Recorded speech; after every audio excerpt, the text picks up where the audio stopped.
So whenever you see an acronym in the presentation, they'll always be on your test. And the example here is OSHA. You'll see a sample test question that asks you what OSHA stands for. It stands for Occupational Safety and Health Administration. Don't make the mistake of saying agency administration. And this is a write-in question, so it's in the review. So get ready to get a little bit of writer's cramp for this, this test or assessment. Occupational Safety and Health Administration. Now, you may have heard of these people if you've been out there in the working world anywhere. OSHA didn't originate with healthcare. It started in actually the construction industry. And this picture right here, more than anything else, is what caused OSHA to come into being. These people, this picture was on the cover of Time Life magazine, and the story was The Growth of a Nation, I believe was the title of the story. But if you look in the background here, this is Central Park. So these dudes are way up there in the air. Okay? And there are other high rises or large buildings down here. So they're way up in the air. And what is it that a senator saw this picture and said, we've got to do better than that? What do you think he was talking about looking at this picture? Safety. Air quality. Yeah, they're safe. I don't know. Professionalism. Look at all these guys. Professionalism. I don't know, professional. That's probably like the only way they were allowed to take a break or something. Are they tethered in? There's no safety. No, Yeah. no safety belt. And look at them, look how high they are. And not one of them is tied in or tethered in.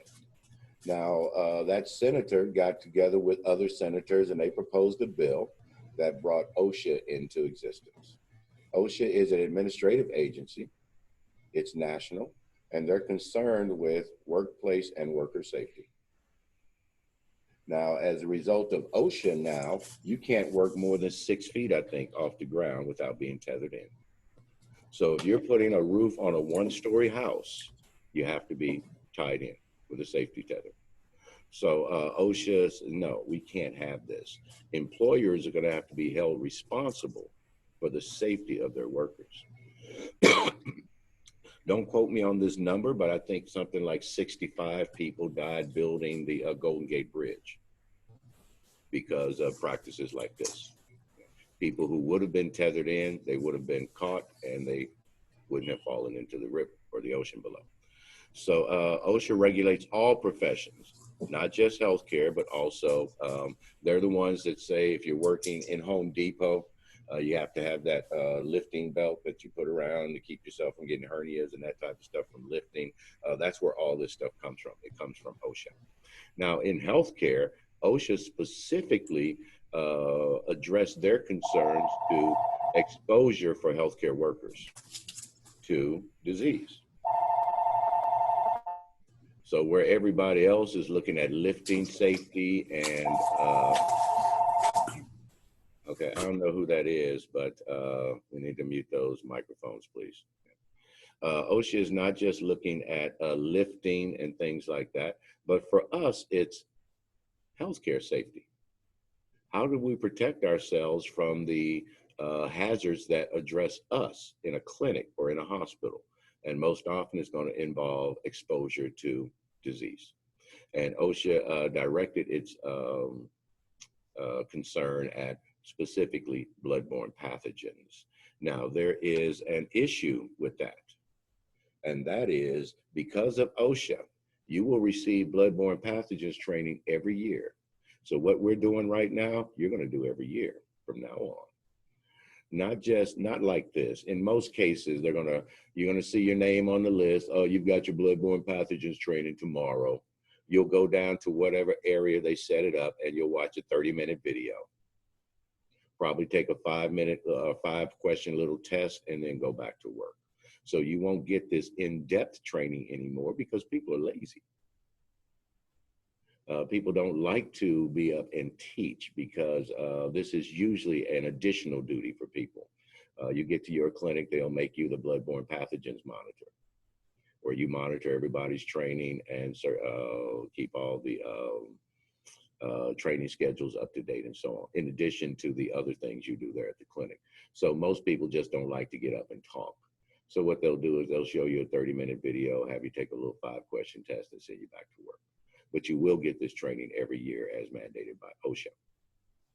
And where that does us a disservice is that you do not get infection control training every year. The stuff we just did. The viruses, the bacteria, how they're spread, and all of that's not covered anymore. So you may not have that training again. But this stuff right here, you'll get every year. So when I say infection control out there in the world, healthcare people think bloodborne pathogens. And that's what that guy did. When I said, aren't you going to wear gloves? He said, I can draw blood without getting it all. I can draw blood without getting blood all over the place. Or I can start an IV without getting blood all over the place. And what he was talking about was bloodborne pathogens. You see, I was talking about infection control. The bacteria under your nails, the stuff that you're going to be passing to me just by touching me, MRSA, and so on. But he jumped right on bloodborne pathogens because that's the training that they get every year. Leave it up to me, and this might be one of the new norms, infection control training every year to go with the bloodborne pathogens. But guess what? What's going to happen if they mandate that? 30-minute video, go back to work. People are still not going to put the diligence into it. So anyway, national agency, they regulate all professions, and they're only concerned about workers. So if you're at work and a patient falls, OSHA's not going to get into with that. That is a different agency. But if you fall down at work, OSHA's going to want to know how that happened. Why wasn't there something in place to keep that from happening? And what are you as an employer going to do to keep it from happening again? So that's where OSHA is going to get involved if an employee gets injured at work or contracts a virus at work and so on. So they're a national agency concerned with healthcare worker or healthcare workplace and worker safety, and they regulate all professions. So from this slide, you should know that OSHA stands for Occupational Safety and Health Administration. All right, now OSHA mandates 2 guidelines for us. And this is the highest missed question on this test, or one of the highest missed questions on this test. The 2 safety guidelines mandated by OSHA. And they are universal precautions, also known as universal standards. As a matter of fact, I want to change the order of those 2 because it should be today universal standards. And universal precautions is the old school term. So it is universal standards, also known as universal precautions. Because universal standards is the new name. Now we mentioned, I'm going to ask you all a question. See what you think about this. There is no mandate out there that says that an HIV positive person needs to identify their HIV status to you before you draw their blood. Do you think there should be? Yes. Should there be a mandate that requires somebody who's HIV positive to identify that to you before you draw their blood? Yes, if you're part of the healthcare system, yes. Yes, I think so, because they make it a law where you're supposed to tell them before you have sexual manners. So why not when you're dealing with their blood? Anybody else? Well, I'm thinking, like you say, if we're gonna be textbook and we're gonna be prepared for all of it, why don't I just go ahead and put my face shield on top of my mask, on top of my gloves, and go in there with my gown, with a brand gown, because I don't know the client. Jose, you are the man. I just got to stop. You are the man. Look at this statement right here. What does universal standards mean? To treat all persons and body fluids as if they are infectious. Meaning that it doesn't matter if you are HIV positive. It's not going to change anything I do anyway, because I treat everybody as if they're HIV positive. That's what that statement means, to treat all patients as if they are HIV positive. No way. So by telling me, it's not going to change anything I do anyway. Everybody who sits down at this chair gets the same treatment, to treat all persons and body fluids as if they are infectious. Treat everybody like they have HIV. And as a result, we are protected, and the patient's right to privacy is protected. Because if you sit down in my chair and you say, hey, how you doing? Listen, I'm HIV positive. It's not going to change anything I do anyway. As a matter of fact, it might make me a little nervous. And that would be the time that I make a mistake. How many of y'all do the same thing every morning in the same order when you get out of bed? You might do this, you might go to the bathroom first, you might go get your cup of coffee, then you take the shower, then you brush your teeth, then you grab your keys, then you walk out the door.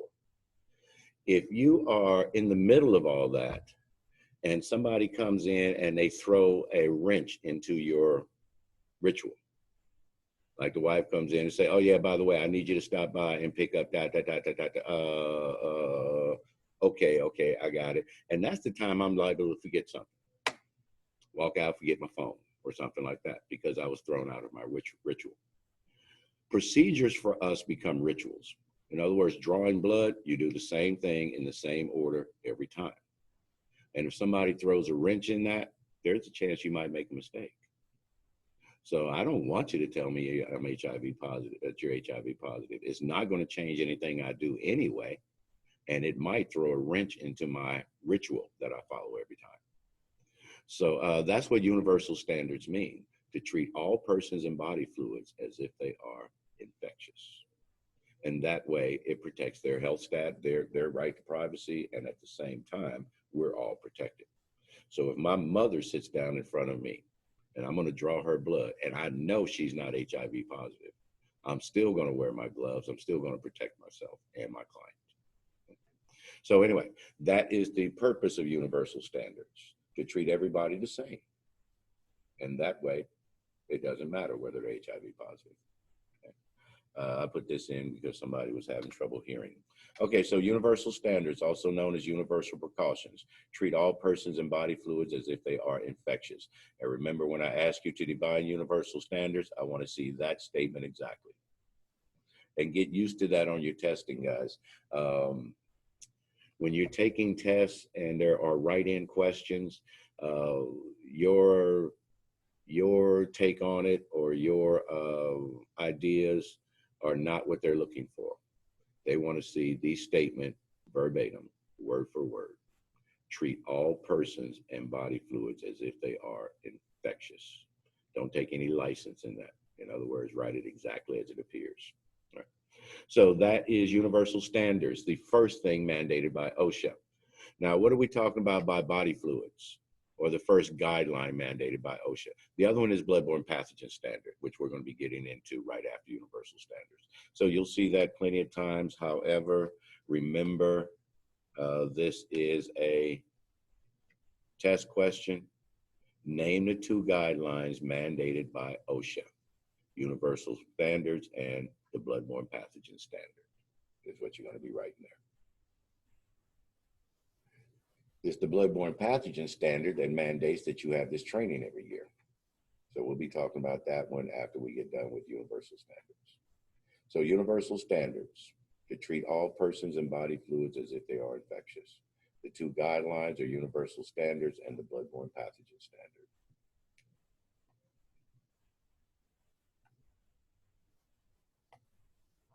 Treat all persons and body fluids as if they are infectious. Now, what do we mean by body fluids?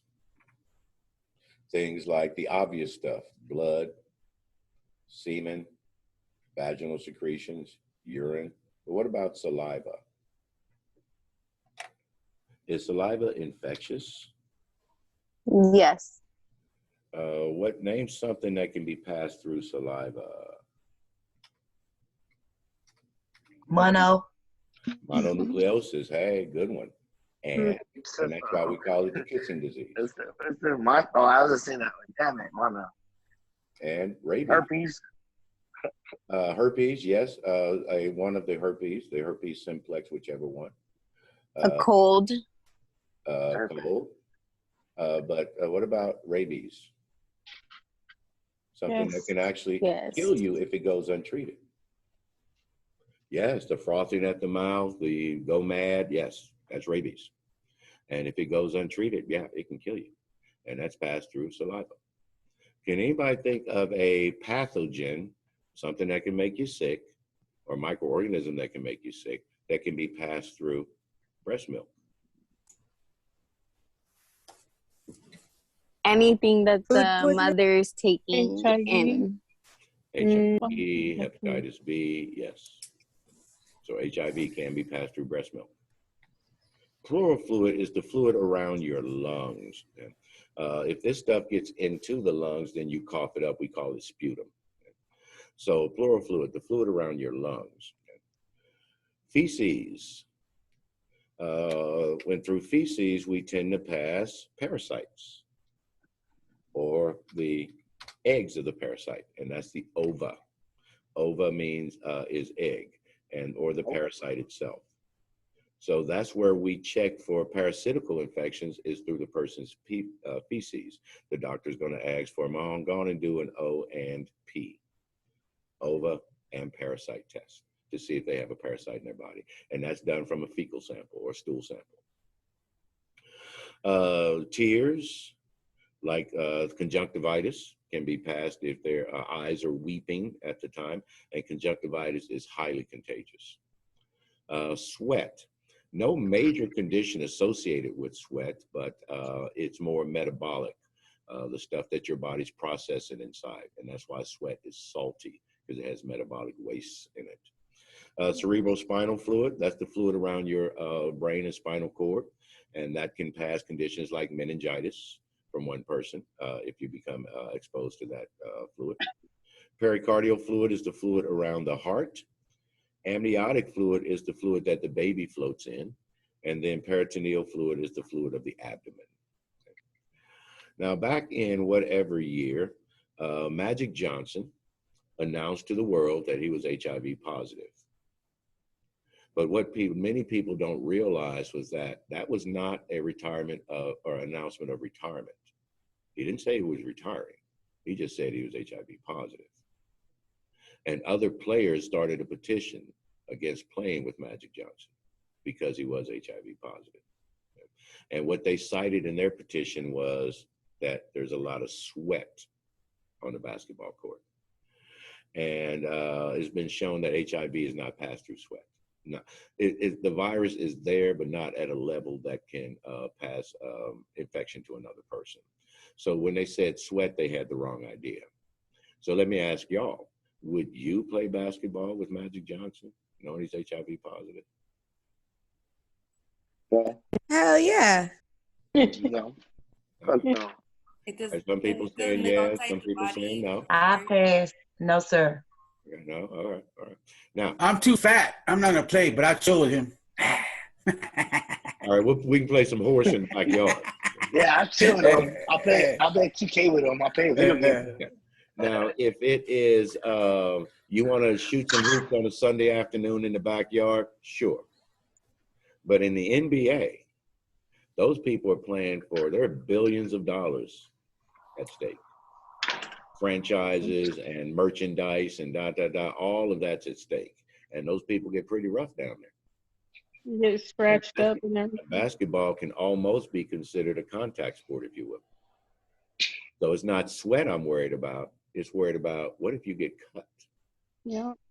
What if I don't think the contact sport anymore. Too many.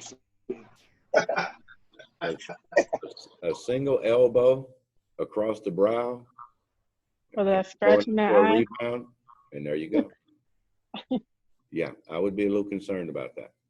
So I think they may have had the right concern, but they stated the wrong reason. It was not because of sweat, but there are a lot of cuts that happen there as well. And that's where the risk comes in. And by the way, this is a good chance for us to talk about why somebody would do that.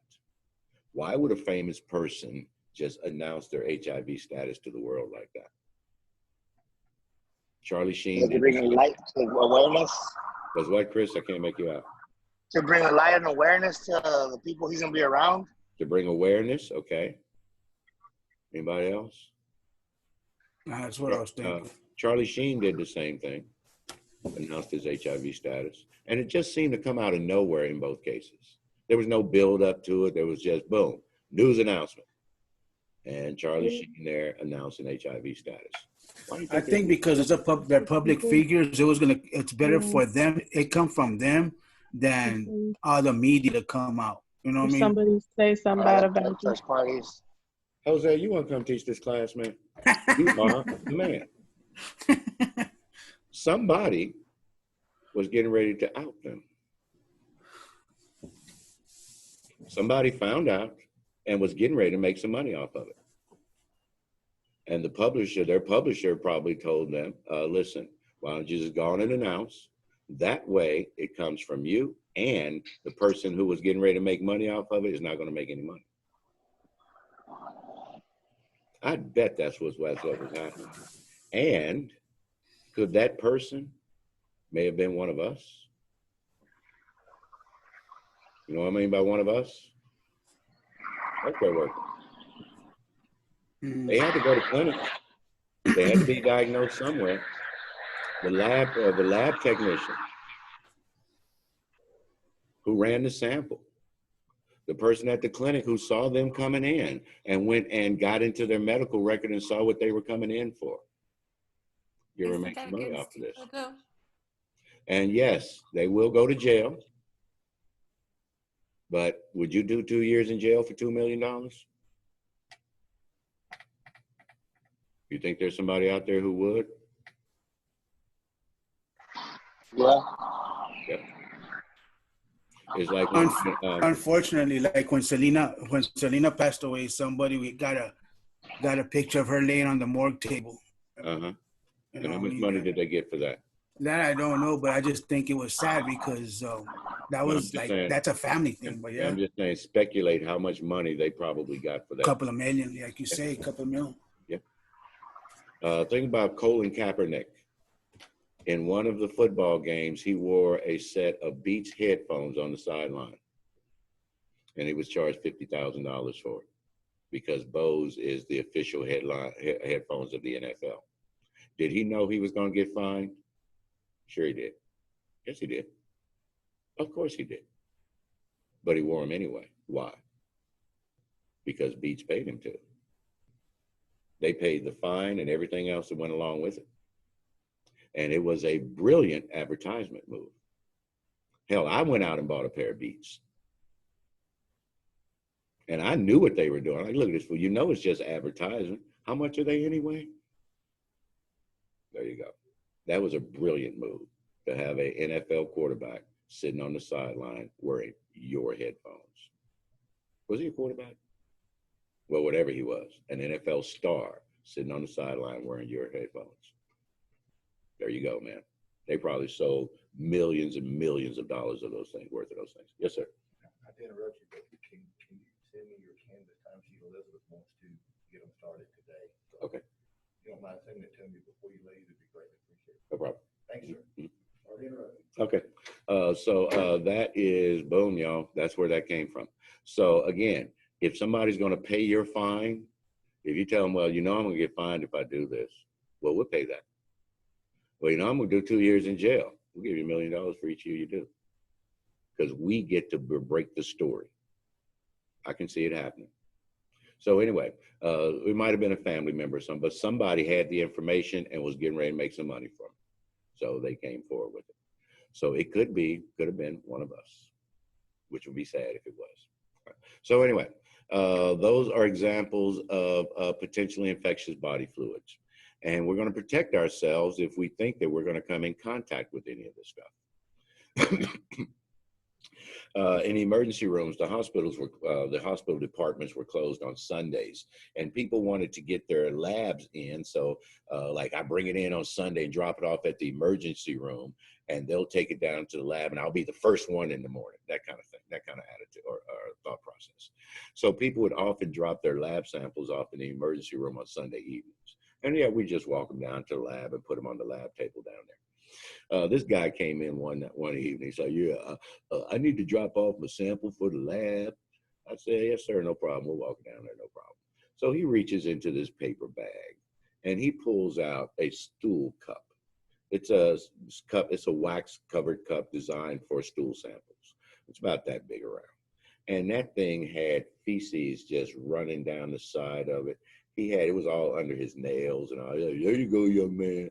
So I grabbed over our biohazard bag, which we'll be talking about a little bit later. I'm going to put it in there. Okay, now I put my gloves on first. You're going to put it in there. Okay, and I zipped it up. And I told the man, I said, there's a bathroom right over there, you know, if you need one. Oh, no, okay. He walked right out the door. Feces all under his nails, all on his hand. Oh, okay. And walked right out the freaking door. I was like, man, anyway, good thing we had one of those automatic doors. So anyway, whenever you think you're going to come in contact with any of this stuff, protect yourself, protect your clients. All right. And there's a catch-all term for things that weren't on that list. For example, the fluid in the eye wasn't on that list. So if it's wet and wasn't on that list, we consider it to be other potentially infectious materials. OPIM. There's another acronym for you. What does OPIM stand for? Other potentially infectious materials. And spell potentially right, please. You know, I get all kinds of versions of that word. When people would be looking right at it and spell it wrong. You know what, guys? Yeah, I'm going to downgrade spelling on this. Because if you're looking right at it and spell it wrong, yeah, you need to be punished for that. Yeah, that guy's me. Huh? That guy's me. What? Oh, that's you? Yeah. Yeah, that guy's me. That's I've been looking right at it. Oh, yeah, it is an E. Oh, that is an A. Think of sputum almost like pus coming from the lungs. So anyway, it's not on the list. And again, the word I'm using is sputum, T-U-M. But it's not on the list, so it falls under potentially infectious materials. Anything else that might come out of the body, if it's wet, comes out the human body, consider it infectious. So OPIM, other potentially infectious materials. That's 2 acronyms so far, OSHA and OPIM. Know them for your testing. Oh, there they are. I just went on and did a slide so everybody sees them. All 4 of these will be on your assessment. 2 of them we haven't mentioned yet. We'll be talking about them as we go. Know what each one of those stands for. OSHA, OPIM, PPE, and ECP.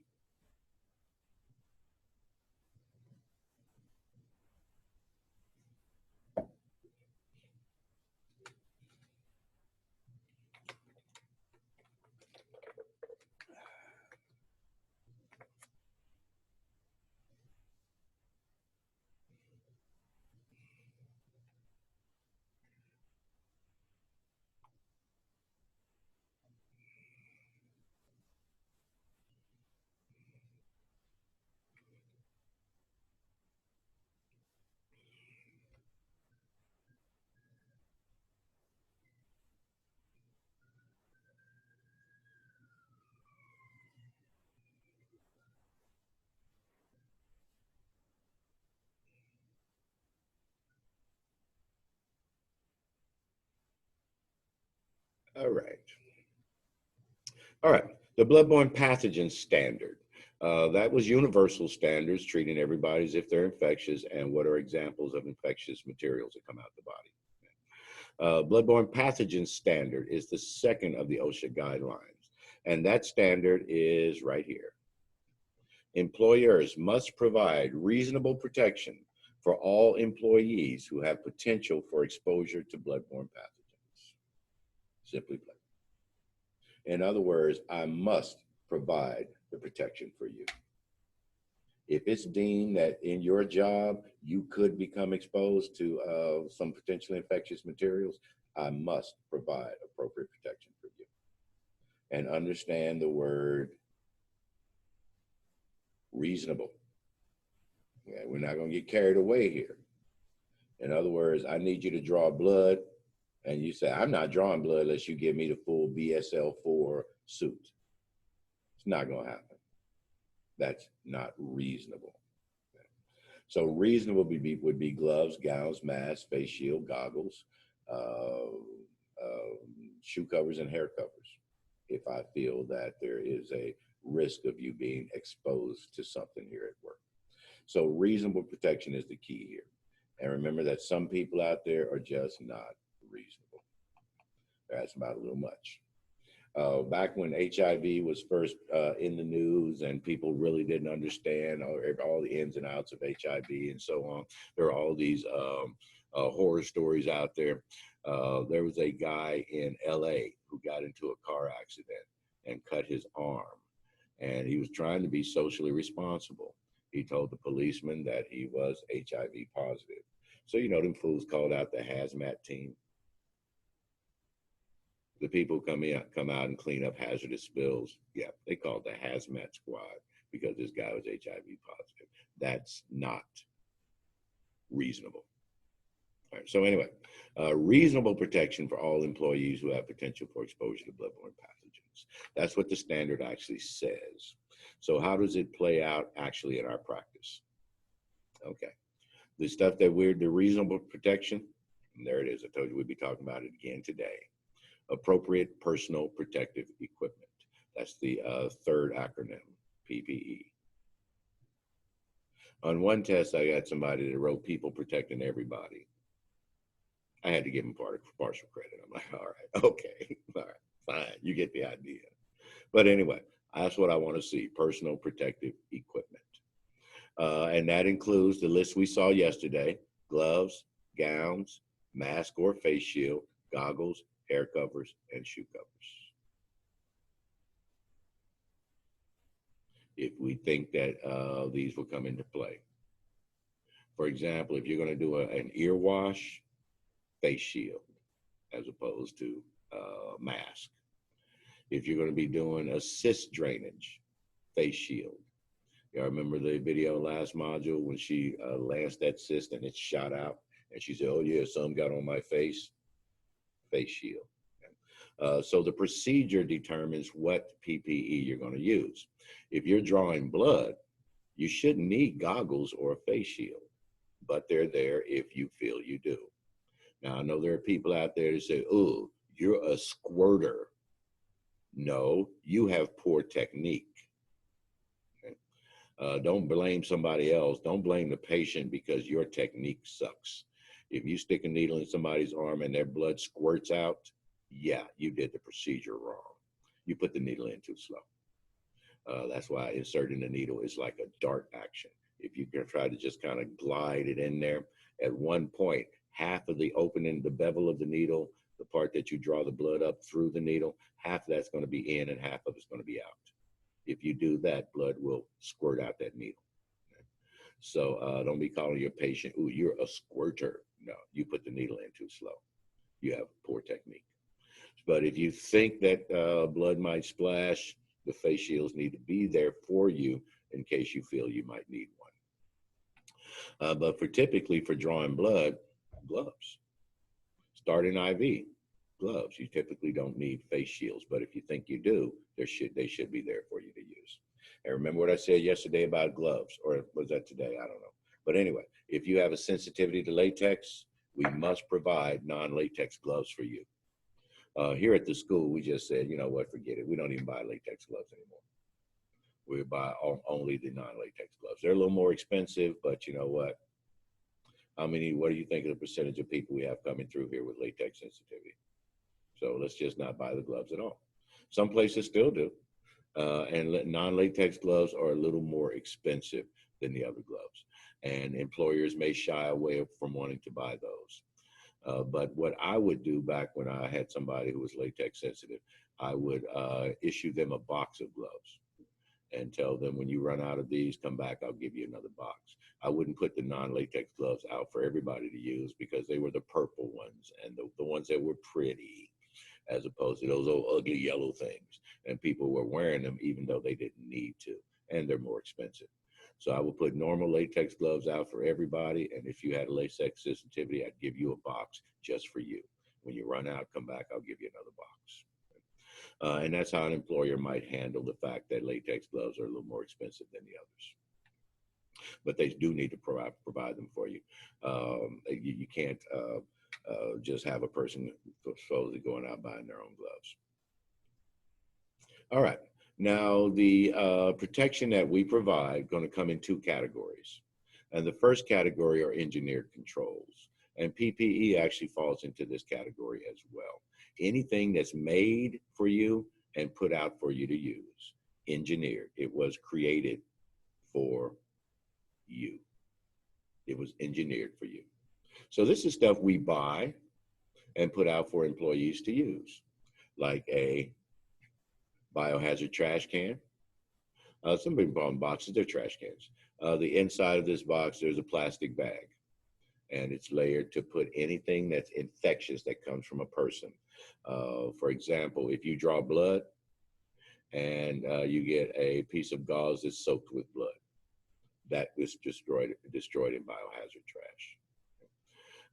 If somebody coughs up on a piece of gauze, biohazard trash.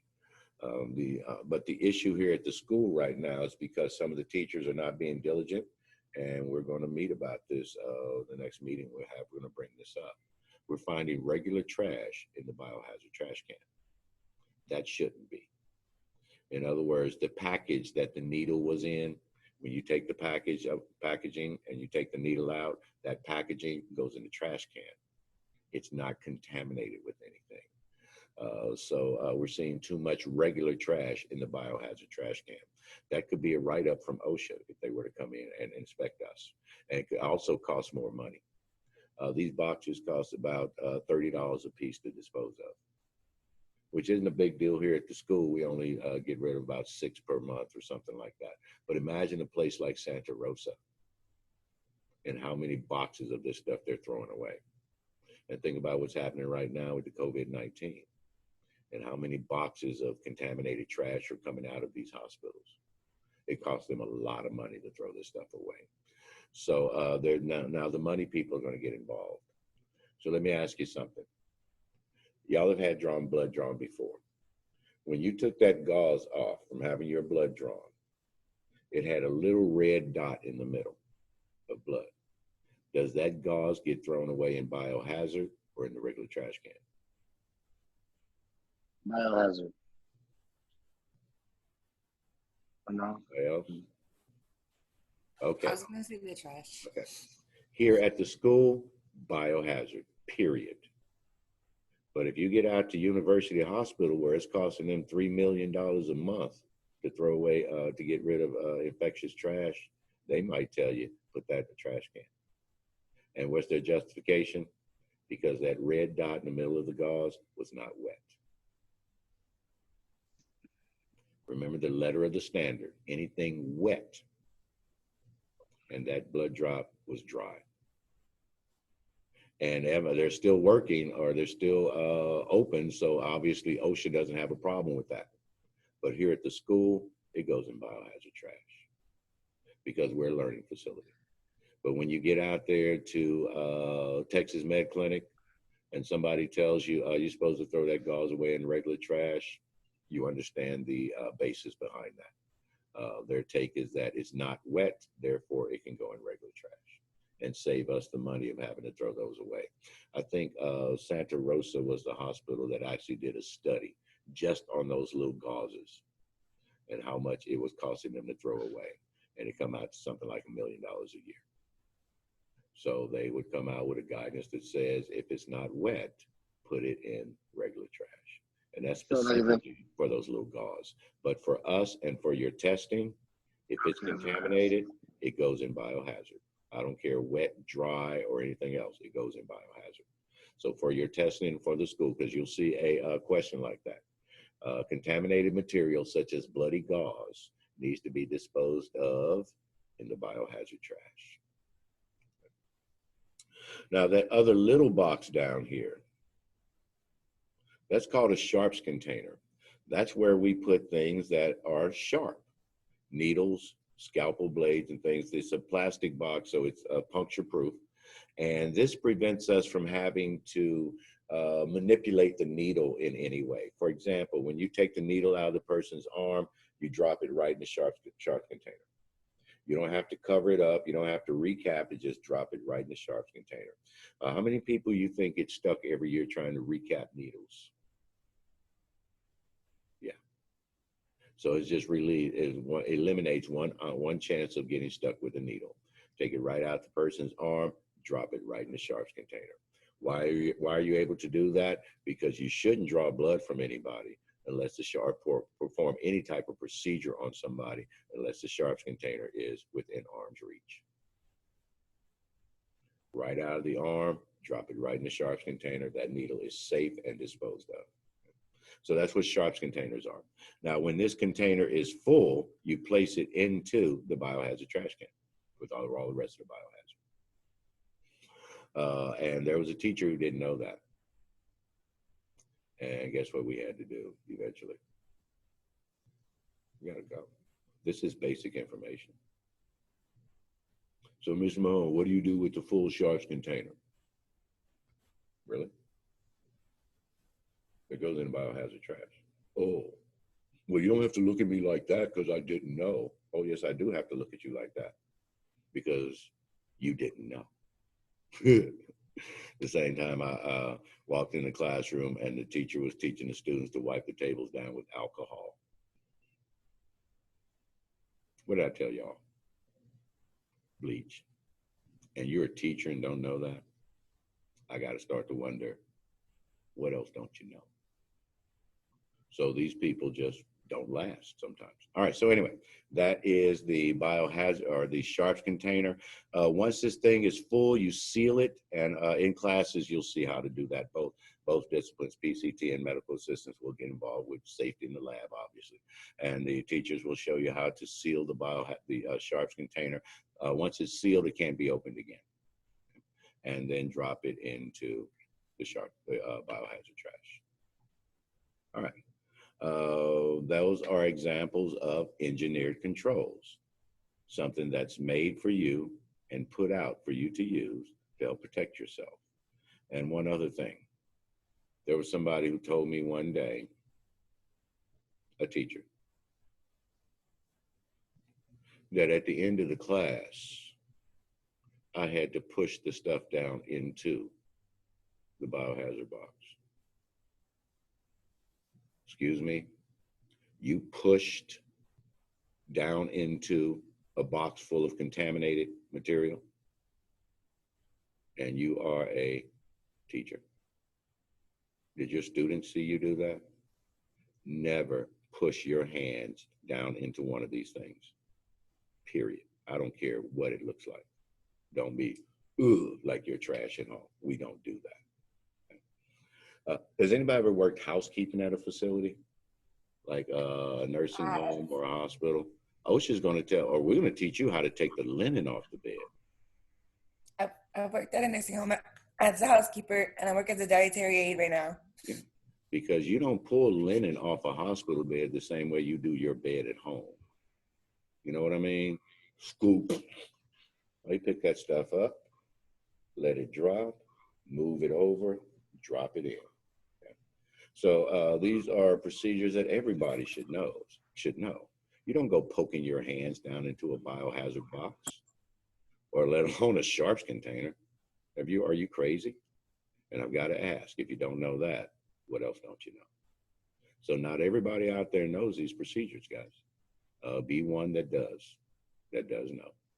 All right, so sharps containers, biohazard trash cans, eye wash stations, safety needles are all examples of things that we give you to protect yourself at work. And this is an example of a safety needle, where there's a little thumb flip right there. You flip this up, it covers the needle, and the needle is no longer a stick risk. However, because once it snaps in place, you can't take it off again. However, if you've drawn blood from somebody and I'm gonna get all dramatic here, a blood drop is there at the tip of that needle. When you flick this on there, guess what's gonna happen? That blood drop's gonna flick all the way off of there. And that's one of the risks of engaging this thing. So we have these type of safety needles, but here at the school, you will drop that needle right in the sharps container. There's no need to engage this clip on there. Drop it right in the sharps container. Just engaging that clip could flick a blood drop across the room.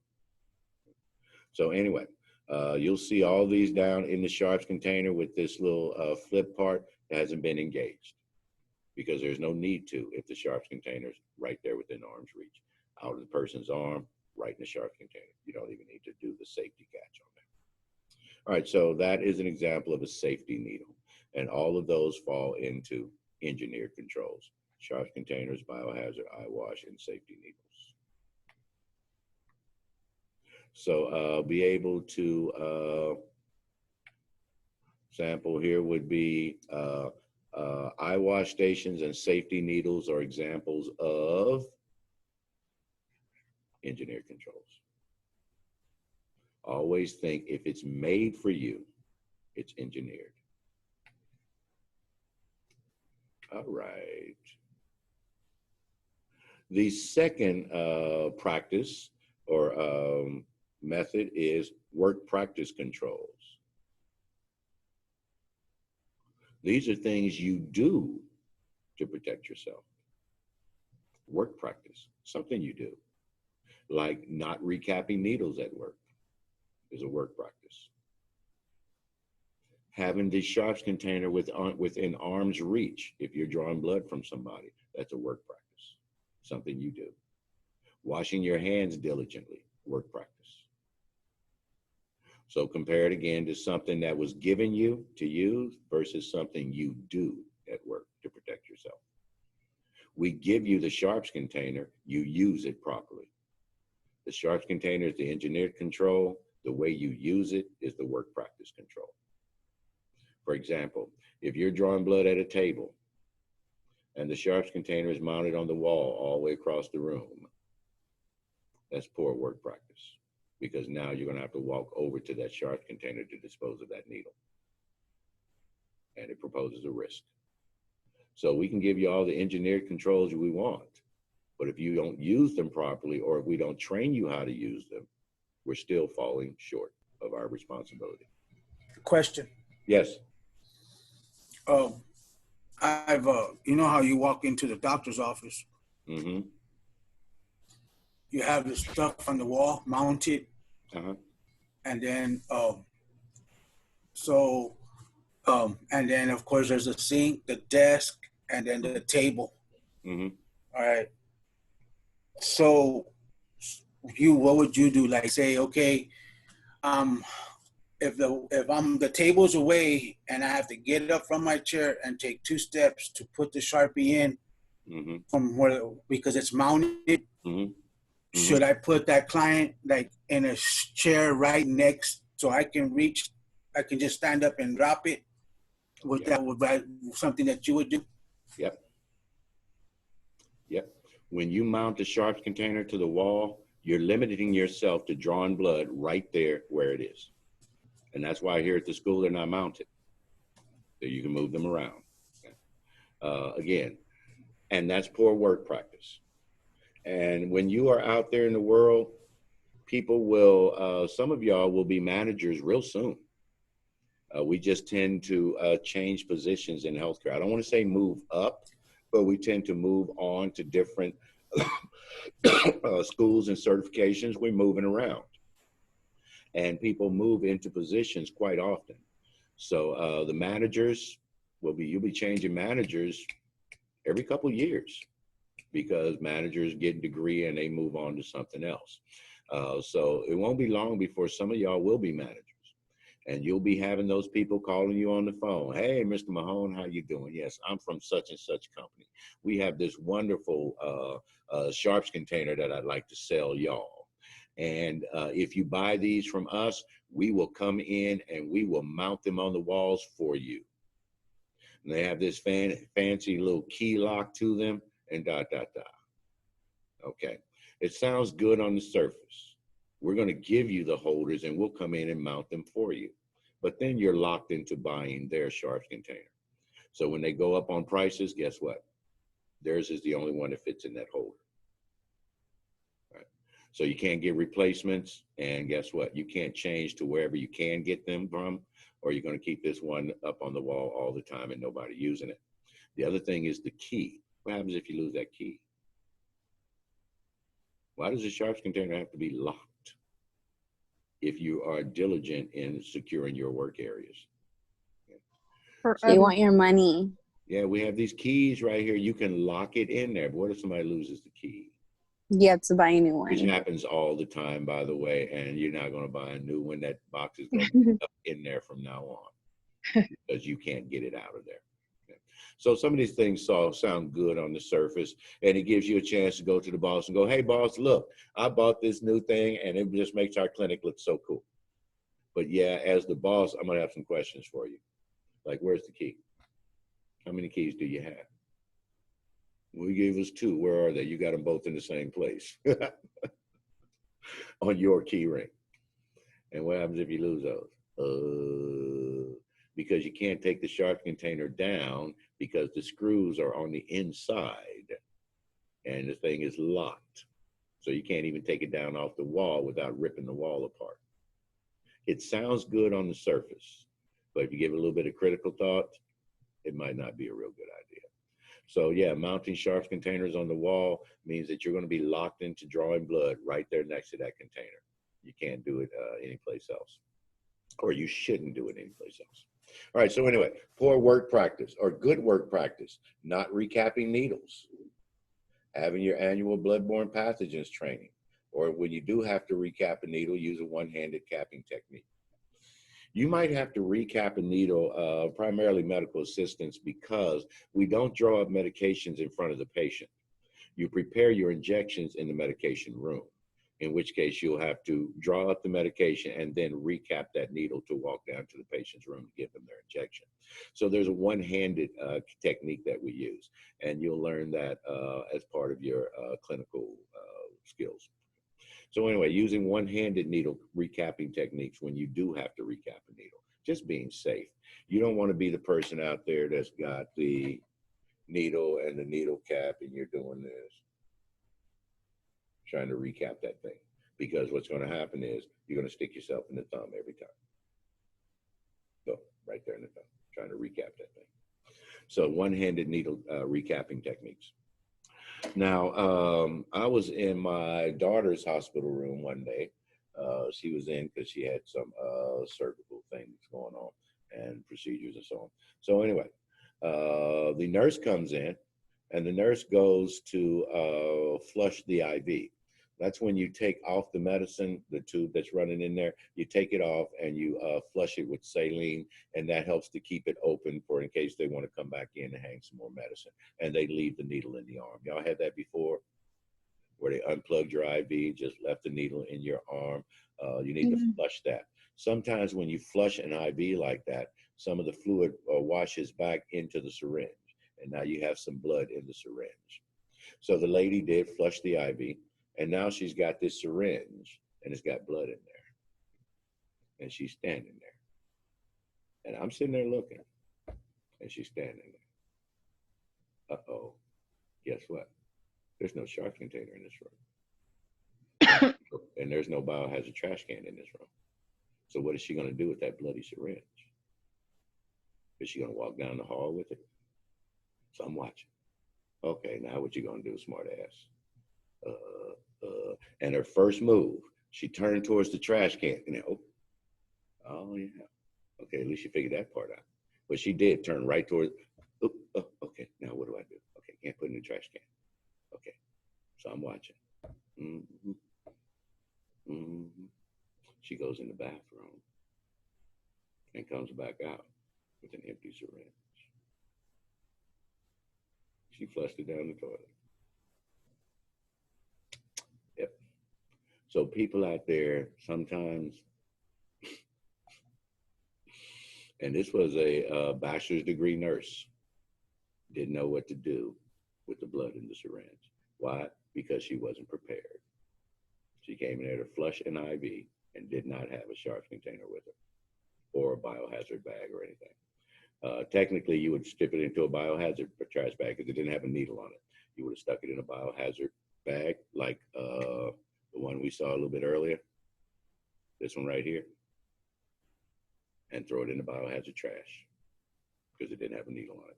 But she couldn't do that because there was none of that stuff in the room. So she should have taken those small ones, right? The small, the small containers with her. But she flushed it down the toilet. So anyway, and remember too, guys, PCTs, especially y'all, you're going to be doing your stuff in front of family members. People sitting right there looking at you.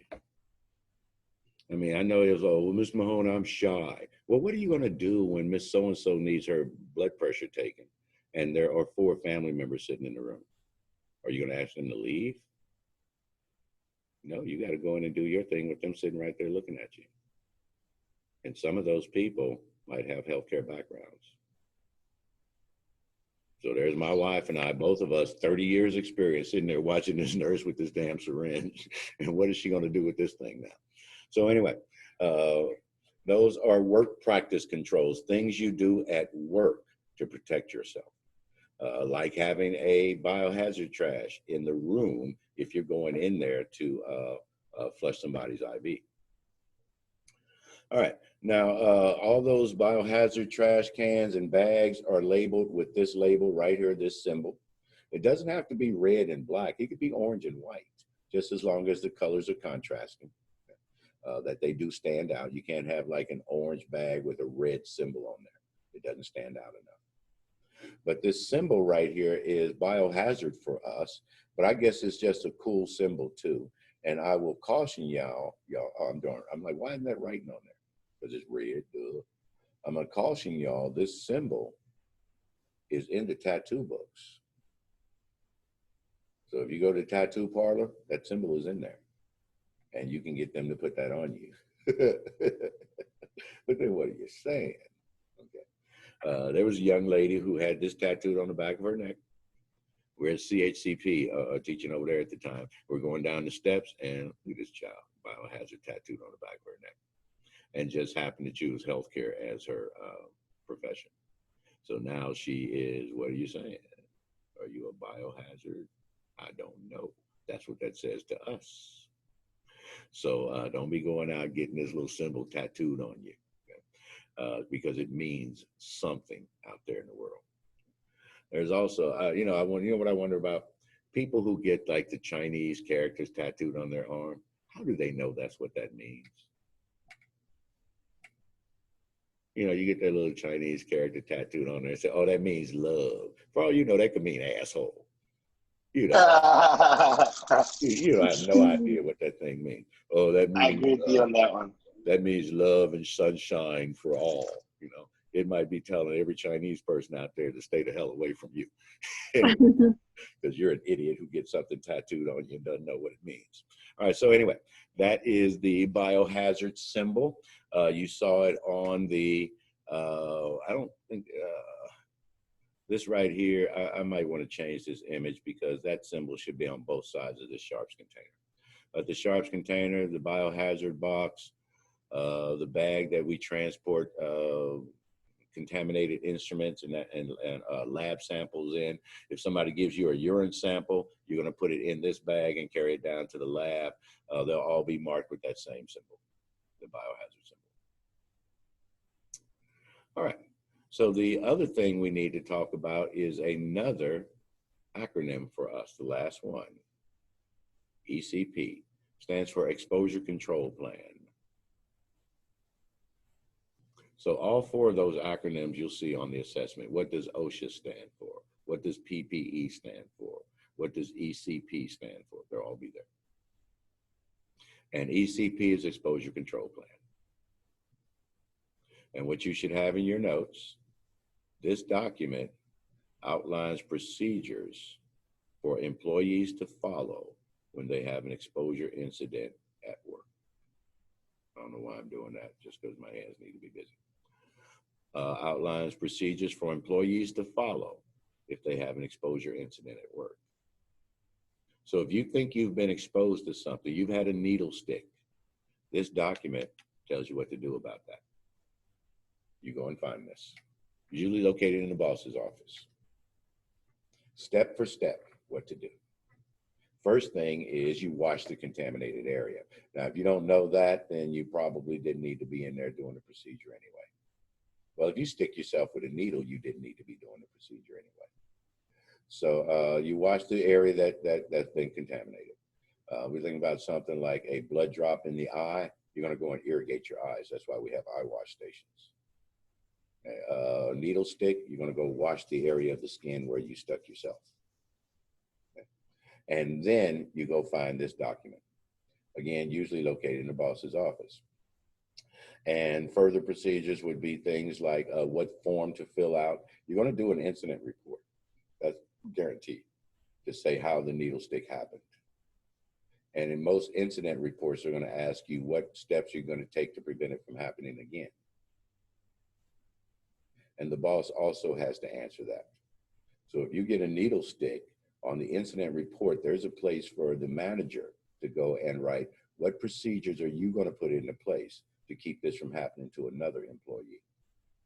And that's why managers don't like to get incident reports. Yeah, they have to answer those. But you're going to fill out an incident report. You're also going to, this is going to tell you where to go to see the doctor.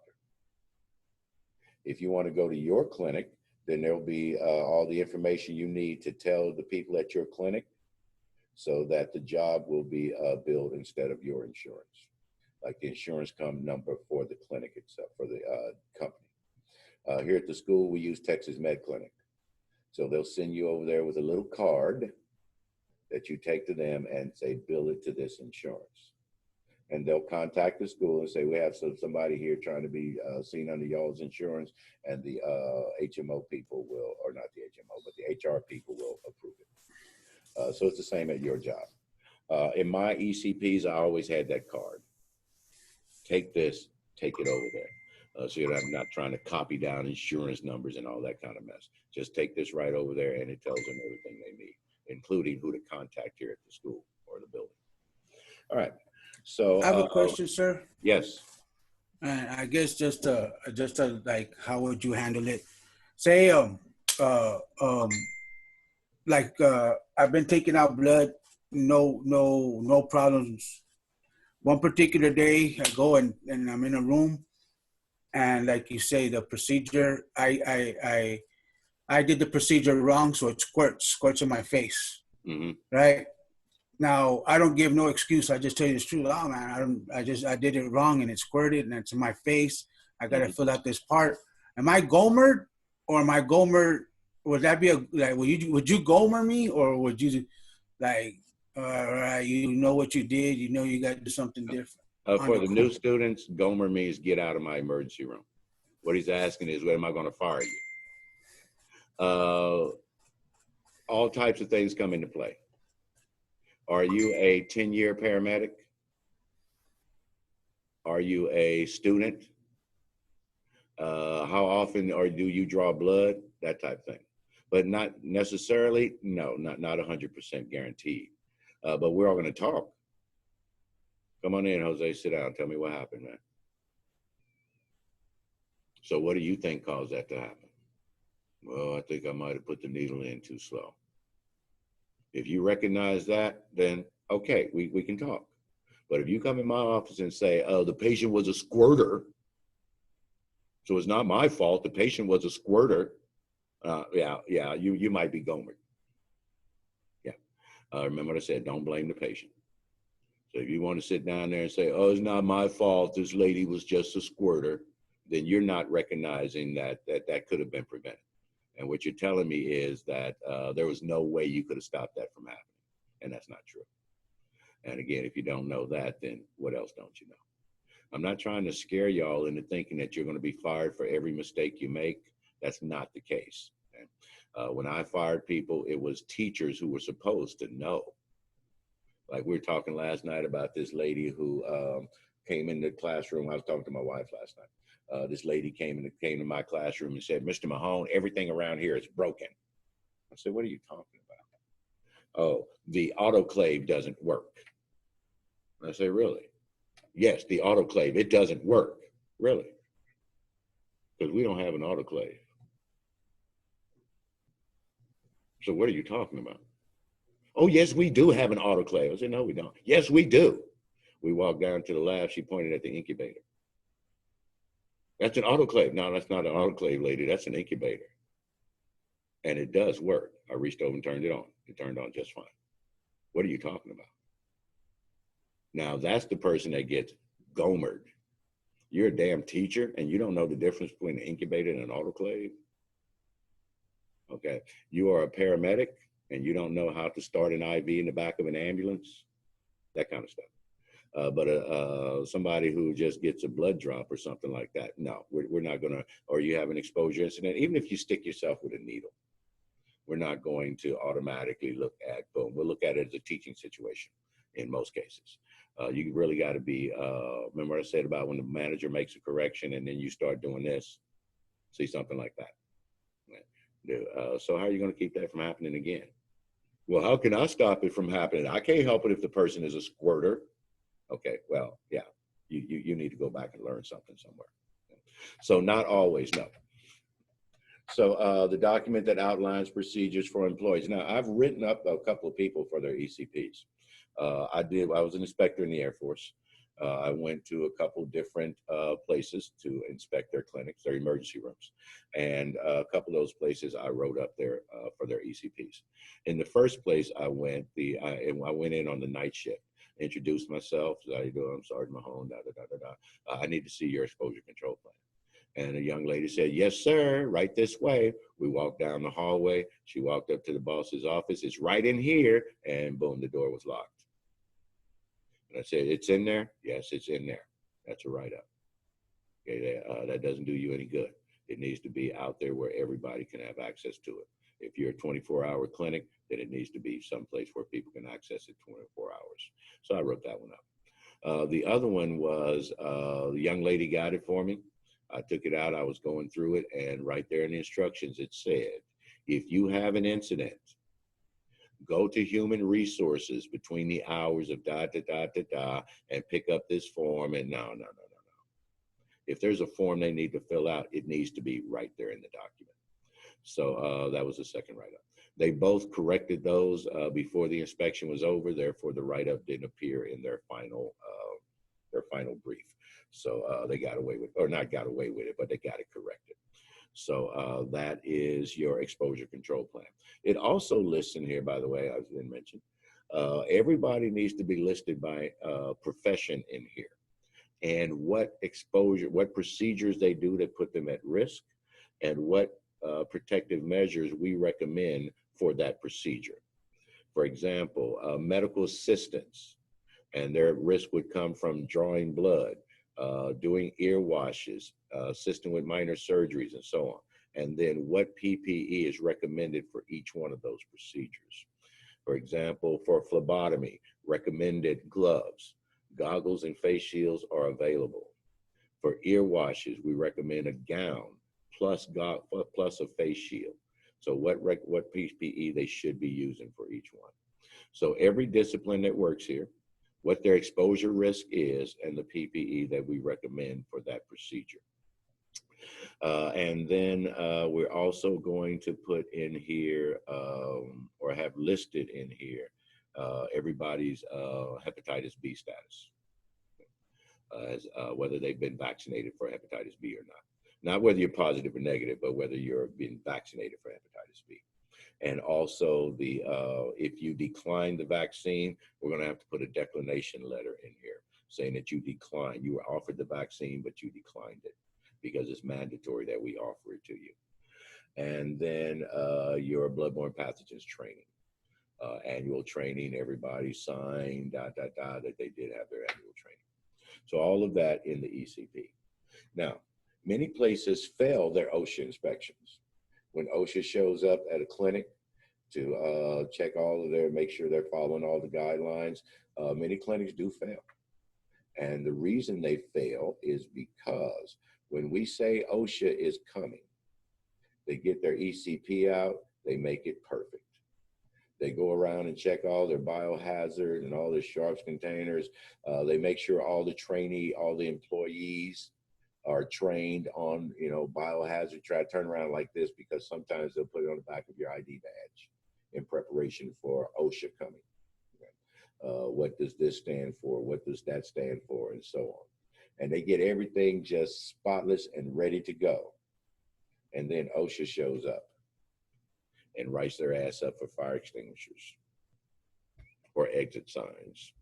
OSHA checks everything, not just the bloodborne pathogens. Remember, it's employee safety.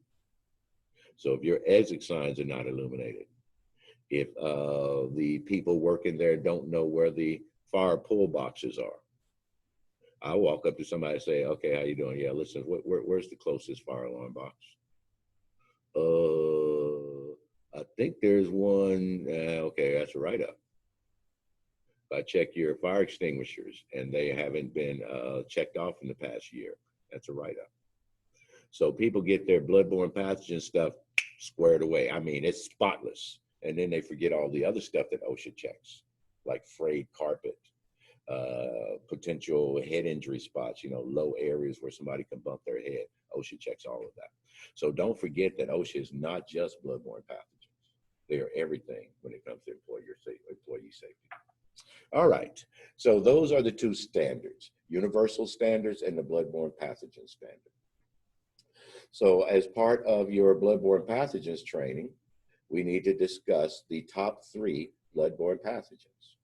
These are the ones that we are at most risk for in healthcare. And they are listed as hepatitis B, hepatitis C, and HIV. Now, first of all, there are 5 types or 6 hepatitises. There was 5 for a long time, and then they came along with hepatitis G. So the hepatitises are A, B, C, D, E, and G. They skipped F. I wonder why. It just probably doesn't sound right to have hepatitis F. Okay, like you're effed. So anyway, they skipped F. A, B, C, D, E, and G. The bloodborne ones are B and C. Hepatitis A is food and waterborne, and so are the others. So hepatitis D, you only get if you had B before or something like that. But anyway, the ones that are bloodborne are hepatitis B and hepatitis C. And then the other bloodborne pathogen is HIV. Hepato means liver, and itis is infection. So literally, hepatitis means infected liver. In this case, it's infected with the B virus. In this case, the C virus. But either case, the liver is infected, hepatitis. All right. And hepatitis B causes inflammation of the liver. It is sexually transmitted. Now, remember how a bloodborne pathogen is passed through sex. The vaginal canal or the rectum, tear during intercourse, and any virus that gets into the sexual tract can make it into the bloodstream through those tears. So that's how a bloodborne pathogen gets transmitted through sex. I thought Pamela Anderson has, right? Hepatitis C. Huh? Pamela Anderson. Isn't she dead? No, she's alive. She has hepatitis C though, right? Because of Tommy Lee. You sure? Is that somebody? I thought, didn't she want to die because of all the plastic surgeries and stuff? That was Anna Nicole Smith. Oh, okay. That was back early in the early 2000s. Yeah, wasn't she married to some weird dude too? Yeah, some weird little skinny blonde dude. Some rocker or something like that. Okay. It's not surprising because there are over, something like 6 million people? Oh, it's more than that. I think it's 65 million people infected with hepatitis B in the United States. Is that somebody's stomach? Yeah, it's somebody's stomach. Oh. What's happening is the liver, which sits right there, it processes fluid up from the stomach. And if their liver isn't working right, all that fluid backs up in the abdomen like that. That's called ascites. We'll see some of that when we do. Y'all remember digestion last Oh, month? yeah, that's when you said it had a drain constant. Yeah, okay. Yeah. Gross. And next students, y'all will get that next module. But yeah, so the liver's not working, and the fluid that it processes from the abdomen gets all backed up in the abdomen like that. That's hepatitis, or one it causes, or one of the signs of hepatitis. Okay, there's no cure for hepatitis B. Some people will, about 65% of people who are infected will become lifelong carriers. That means that 35% of people will, why did that do that? I didn't mean to do that. Doggone it. Man. Oh, shoot. I might have to close this and open it back up. I don't want the quirks of PowerPoint or using this pen. Sir, you just go to the bottom where the Yeah, the here. minus sign and the additional sign is, the plus and the minus. Okay. Thank you. You're so sweet. You're welcome. I'm trying to make me look all dumb. Oh, see, it didn't work. Look. Yeah, thought you were smart. I changed the view. I think it's the notes view. All right, there we go. Okay, and then I put it back up. All right, I'm just saying. Oh, my pen is laying on the doggone thing. That's why it's doing it. All right, so anyway, smart Alec. 65% of people will become chronic carriers, which means that 35% of people will rid the body of the virus totally, and they won't be infectious anymore.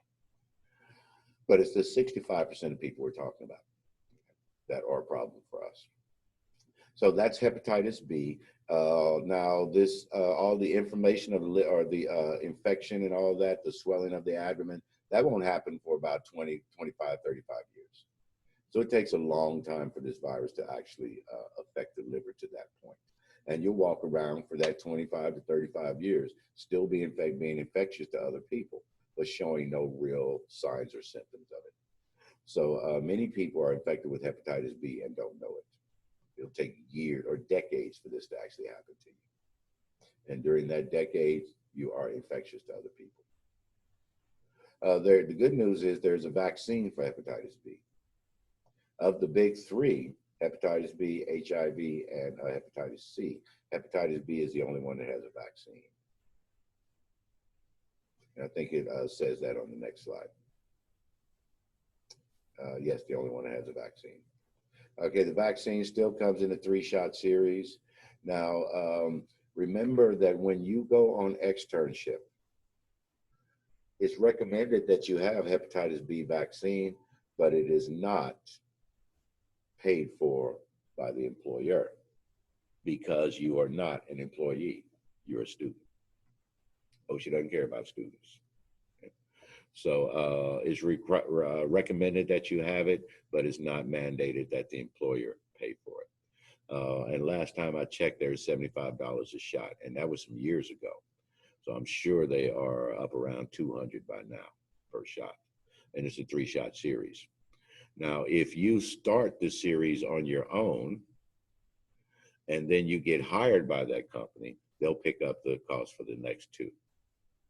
But the good news is that this is a vaccine that will be effective even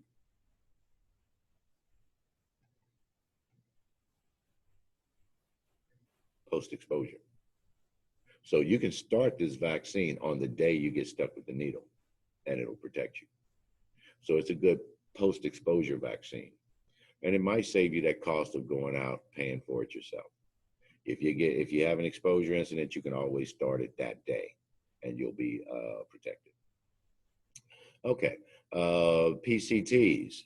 There are some vaccines that y'all are going to have before you go to extern.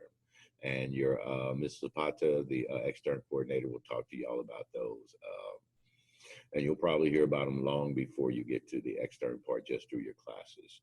So there's some vaccines y'all will have to have before you can go to extern. Medical assistance, the only vaccine recommended for us is the hepatitis B vaccine. And that will be, again, you can always have that post-exposure if there's an incident. So the 2 things you should know about hepatitis B is that of the top 3, hepatitis B poses the greatest risk to healthcare workers. And why is that? Because you're going to encounter it more often. In the United States, there's about 65 million people with hepatitis B, but it's only about 7 million people with HIV. So you're going to see this a lot more than that one. And therefore, it proposes the greatest risk to us because we're going to be exposed to it more often. So you should know that hepatitis B proposes the greatest risk to healthcare workers. The sample test is of the top 3 viruses, which one proposes the greatest risk to healthcare workers? Hepatitis B.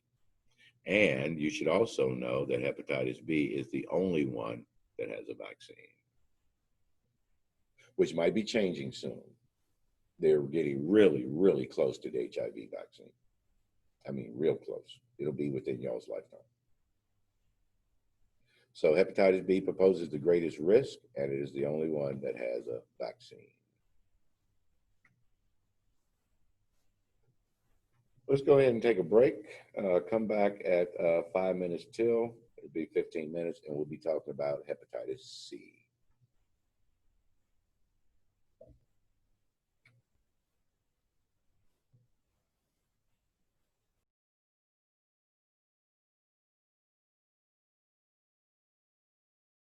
Okay, now I'm back. All right. So anyway, we talked about hepatitis B, and we're moving now into hepatitis C. Hepatitis C is very, very rarely is it sexually transmitted. It can be, but it's usually not. It's usually transmitted through sharing contaminated needles. So it's common in IV drug using communities.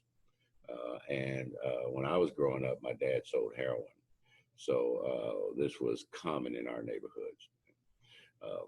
And these picture is, I know y'all might look at this as being dramatic, but this is way better than what we used to see.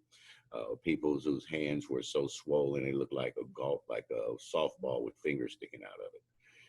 People whose feet were so swollen, they couldn't put their shoes on anymore, and so on. So common in the environment where we grew up. Now, I know that, crack is a horrible drug and meth is a horrible drug.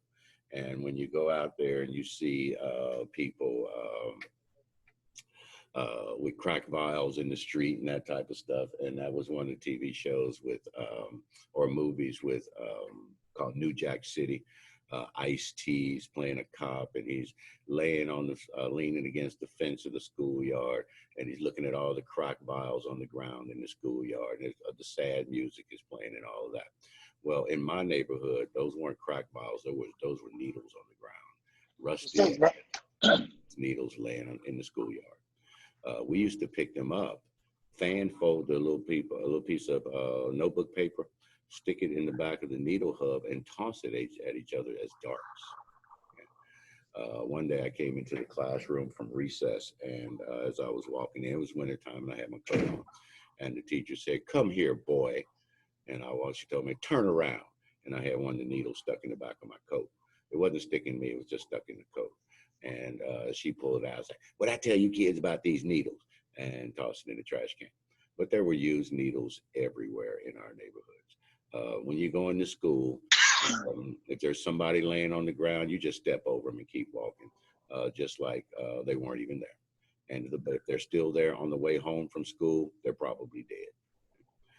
And that was kind of the mentality. So anyway, heroin was all over the place. Today, there's a resurgence of heroin and the black tar heroin that is coming up from Mexico. It actually started coming in through Canada. And black tar heroin got its resurface primarily up in Washington State and Oregon and moved down this way. So now the black tar heroin is out there and people are getting back to heroin addictions again. So anyway, sharing contaminated needles.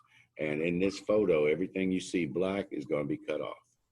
So this person is going to lose most of their fingers. But again, hepatitis B is rarely transmitted through sexual contact. Though it can be, you have to do that. Primarily, it's going to be people sharing contaminated needles. needles that are contaminated with hepatitis C. Let me put it that way. All right, prevalent among IV drug users. Now, when the addicts can no longer find veins that are accessible, over time, poking a needle through a vein repeatedly causes scar tissue to occur over that vein. And they're going to have really, really difficulty getting into that vein in the future. So then they start to skin pop when they're just run out of veins. Skin popping is when you take the drug and you just inject it under the skin. They get high, but it's not that intense high you get from putting it into a vein, but it maintains them. Unfortunately, though, the drug is necrosive to the tissue. The tissue starts to die where you put the drug in there. And that's what all these are right here, all these spots on the person's arm. Yep. This person skin popping. And leading to ulcers that eventually crust over and sore over, and then they become scar tissue right there as well. And Ms. Mahone, I have a question for you. Uh-huh. So after like years of doing that, it's like permanent, right? It will like stay black underneath the skin. Years of skin popping? Yes. Yeah. Okay, that's what I thought. Yeah. I have scar tissue over my vein just from letting students draw blood from me. So I eventually stopped. I don't let students draw blood from me anymore.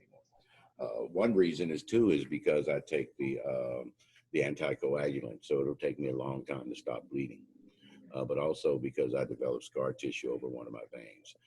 By the way, when you're doing your phlebotomy classes, if you need a note for your job, we have those letters here at the school. Just come over here, get a letter telling them, and it'll explain that you're in phlebotomy class and what those needle tracks are on your arms. Because y'all are going to draw blood from each other. That's all there is to it. But your job might be looking at, oh man, you got needle tracks. Oh, I'm in phlebotomy class over at Quest College. Come over, we'll give you a letter. You can take it to the job and show that, you know, what those needle marks are. I know you boy things. Anyway, and I did, guys. I let students draw blood from me. But when I started developing scar tissue, I was like, nah, I'm going to stop that. So anyway, there is a supposed cure for hepatitis C today. I don't know how effective that cure is. It doesn't cure everybody or every type of hepatitis C. So there's, you know, that there are people out there touting a cure, but it's not a 100% cure for hepatitis C. There's a good chance that you could end up being a lifelong carrier for it. All right, so that's hepatitis B and hepatitis C. I don't get a whole lot into like the signs and symptoms of it. You'll be learning some of that in your later classes down the road when you start doing specific conditions and so on. All right, now the HIV, this stuff right here. Pull this up big. Can y'all read that? Ryan Smith. 19 others right here. Yeah, you see the Google Maps sign there. Mr. Mahone. I like that. I'm just saying. All right. We had two categories of girls in the neighborhood.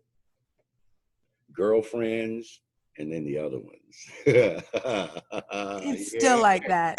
Yeah, buddy. You had your girlfriend, okay, but then you had the other ones because your girlfriend wasn't handing it out. Girlfriends don't give it up. The other ones do. The general rule when I was a young man was 1 year. They had to be together 1 year. And then you can start da. So what did you do for that year? The other ones, the ones that were, oh man, dude, she be burning dudes. Because, gonorrhea or what we call the clap is often asymptomatic in women. Men will have the drip and the burning when you pee and so on, but oftentimes it's asymptomatic in women. So the girls were burning dudes around the hood. Oh man, she be burning dudes, da. But anyway, so you had your girlfriend, and then you had these right here, the one where Ryan Smith and 19 others been there as well. All right. So anyway, HIV is sexually transmitted, as we know, and there is no cure, and it compromises the immune system. the human immunodeficiency. It makes your immune system deficient. It doesn't protect you. All the white cells we talked about last module and next module with the new students, those are being destroyed by the virus. Okay, now this is a virus that I know very well, near and dear to my heart, because I was an educator out there when this virus surfaced. I was sent from Oklahoma down here to San Antonio, Texas, to attend an HIV seminar where we spent 4 weeks learning just about this virus so that we could go back to our base and be the HIV educator for the base. So I was the HIV educator for Altus Air Force Base in Oklahoma. And that was in the 1980s, y'all, when we really had a lot of pushback about this virus. The main pushback was that this virus affected gay people, okay? And that if you weren't gay, you didn't have any, there was no danger or risk to you. Today, we know different. Now, where did this stuff come from? Where do y'all think HIV came from? Was it a new thing? Did it just pop up in the 70s, or had it always been? What do y'all think? New, always been around? Anybody? It's always been I around. think It's maybe always always been around. Always been contracted around. from monkeys. Okay. And yes, it probably did come from the primate population because remember that the virus infects people based on DNA makeup. So wherever it came from, the DNA of that contributing animal had to be really close to our own for it to jump into the human population like that. And since primate population or primate DNA is 99.9% similar, identical to our own, then it probably came from primates. Now, do y'all know that there are areas in the world that we can't go to? People can't get there. The indigenous lands, like the dense jungles of Peru and places like that, areas where people just don't go. And we're starting to encroach on those areas. And with that, we're bringing out the stuff that's up in there that people haven't been exposed to in the past. Now, first of all, we did say primates. Now, remember that for us, hepatitis or HIV is bloodborne. And for the rest of the world, they see HIV as sexually transmitted. So when we say that HIV probably came from the primate population, people, the rest of the people in the world say something like, oh, somebody must have had sex with a monkey, because they know it as sexually transmitted. But when you look at the bloodborne aspect of it, then you can understand that somebody might have been bitten by a monkey, or somebody might have eaten contaminated monkey brains. And back in the day, still today, monkey brains is considered a delicacy in some parts of the world. No, I saw that on Faces of Death a long time ago. Death, yeah. They beat the monkey and ate his brains. Gross. Skull. Cold. That was so sad. he said cold. So, yeah, cold. They don't cook it. They just crack the skull. You eat the brains right out the monkey's skull. So for us, remember, it's bloodborne. If a monkey bites somebody and the monkey's gums are bleeding when they bite you and they pierce your skin, that's the transmission right there. That's all it takes. So sometimes we have to put some of this stuff to rest out there. You know, we are the educated ones, or the ones in the profession. I won't say educated. We're the ones in the profession. And sometimes we have to put some of those misnomers to bed, like somebody having sex with a monkey. All right. So yeah, somebody went out into a jungle somewhere, someplace where the virus was, and contracted it and brought it back to the population. Did y'all know that in one of the jungles, I think it's Peru, they found, or the rainforest, they found a city of more than 1,000 buildings that we don't know what it is. We don't know what culture lived there.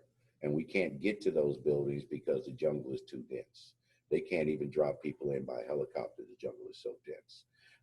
So they don't know what they found it on satellite imagery, all these buildings out there. So they don't know what that is out there. And they said it's going to take about 10 years to actually get to it and find out who those people were or whatever. So there are entire cities out there that we haven't found because the jungle is just too dense. And since they're knocking down rainforests at a rate of 1 million acres per year, eventually we're starting to come in contact with things that we've never seen before. In 2015, there were 15 or 12 species of frogs identified that had never been seen by people before, as they're knocking down these rainforests. Now, there are literally folks right in front of the bulldozers, y'all. I mean, literally right in front of the bulldozers. I think there are like 10 birds too, sorry. Trying to catch as many bugs, plants, saps, whatever, before we go through and destroy them. And yeah, the rainforest does belong to these people. It's in their country, but it provides 75% of the oxygen for our planet. So we do need to get involved. And what I say by me getting involved is not going down there and telling these people what to do, but if they are knocking down rainforests for farmland, then the rest of the world needs to subsidize them somehow and send them the crops and things so that they don't have to knock down the rainforest, because eventually we're all going to pay the price for it. Y'all know the relationship between people and trees? Trees breathe in carbon dioxide and they breathe out oxygen. Energy. Just the opposite of us. So They give us oxygen. Yeah, Yeah. they provide the oxygen for our planet. And it's estimated that we need about 1,000 trees per person. And that's not difficult because we have way more than that right now. But right now, they keep knocking down rainforests at 1 million acres per year. Eventually, the oxygen content of our atmosphere will go down. So, yeah, we do kind of need to get involved, but not going down there telling them people what they can't do. We need to be subsidizing them in some way so that they don't have to. In a city called Los Angeles, many people think it was San Francisco, but it was actually Los Angeles where the first cases popped up. Somebody showed up at a clinic with a condition called Kaposi sarcoma. It's a type of skin cancer, and it's a very weak skin cancer. We've all been exposed to it, and our immune system has destroyed it, the mutated cells that it causes. But this person was actually dying from it. So when their doctor reported it to the CDC, whose headquarters is located where? Atlanta, Georgia. The person from the CDC probably said something like, that's not what you're looking at. Kaposi sarcoma doesn't infect people like that. And it definitely doesn't kill people. So you're misdiagnosing this person. So they probably sent an epidemiologist down there. Remember the tracking of exposure? Probably sent an epidemiologist out there to set these people straight. And when they got there, the epidemiologist called back to their headquarters in Atlanta and said, guess what, boss? It's not just one. There are several men in LA contracting Kaposi sarcoma. And some of them are dying from it. So they knew that there was something going on that was amiss. Now, at the same time, in a city called New York, New York, it's a wonderful town, they had somebody that had contracted a condition called pneumocystis carni. Also a very weak type of pneumonia, and nobody ever gets this, let alone dies from it. But this person went down to research that and found out several young men not only have it, but are dying from it. So what the heck is going on here? First of all, what do all these people have in common? One, they're all male. And two, they're all gay. So there is something out there that is attacking specifically gay men. So they called it, and what's happening to them or why they're dying? Because their immune system is breaking down. They all have immune deficiencies. And they're dying from other things. And that's why they're getting Kaposi sarcoma and pneumocystis, things that other people don't get because their immune system is breaking down. So they decided to call this stuff the gay-related immune deficiency,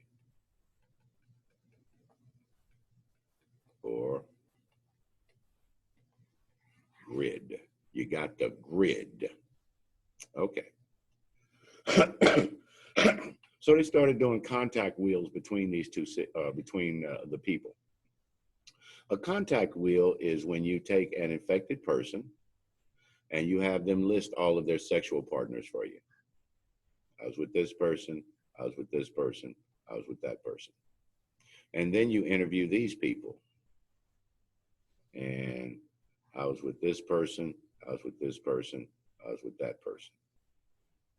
And through these interviews, everybody being interviewed, through these interviews, you're going to start to see a center to your wheel. Because somebody's going to say, wait a minute, I know this guy. Who's going to say, oh, you know what? I know this person right here. And it's going to start to build a center. But as they're doing contact wheels on both coasts, the center wasn't appearing.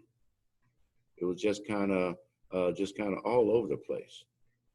Kind of going like, boom. So where's the center? Ah. Somebody over here said, I've been with this guy. And guess what happened? Boom. The center was all of this. Not just one group over here, one group over here. This person right here connected both groups. And that's the person we call patient 0. Not the first person to get it, but the person that spreads it more than anybody else. So the contact wheel is designed at finding patient 0.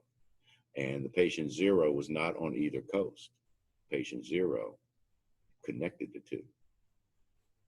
Patient 0 for HIV was a man named Gaspar, I can't remember his last name, but he was a French-Canadian airline steward who flew, guess what, between what two cities?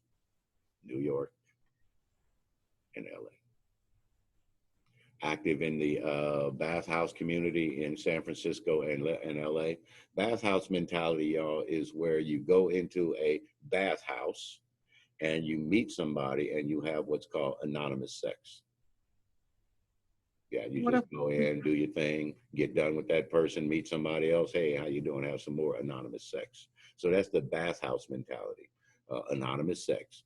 And the other was New York City with places like, y'all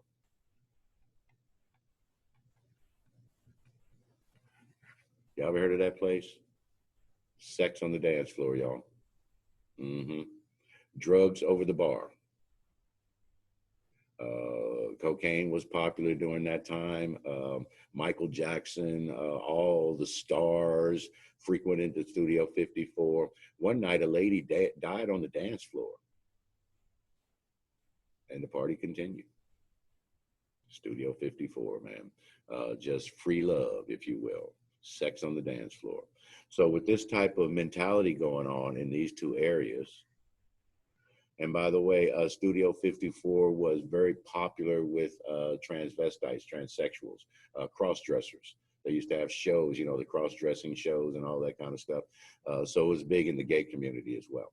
So all of this back and forth between these two environments, this guy, when they interviewed him and they asked him to list his sexual partners over the past year, he said, "Are you kidding?" He said, "I don't even remember faces, let alone names." He said, "There's been hundreds, if not thousands, of sexual partners in a year." That was patient 0. Okay, now we're still with the gay thing. And they noticed that these people were starting to see a deficiency in their immune system. Their white cell count was starting to go down. And when we see a decrease in white cells, that might indicate a problem with their bone marrow. So that enabled them to actually zoom in a little bit on that name that they had. So instead of calling it GRID, it got changed to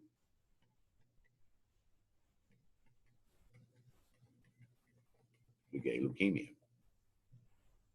But see, they still hadn't learned their lesson. And that did a lot of damage as far as public knowledge out there, to call it the GRID or the gay leukemia. All right. Now, somebody finally noticed that this did not, that we saw a decrease in their white cells.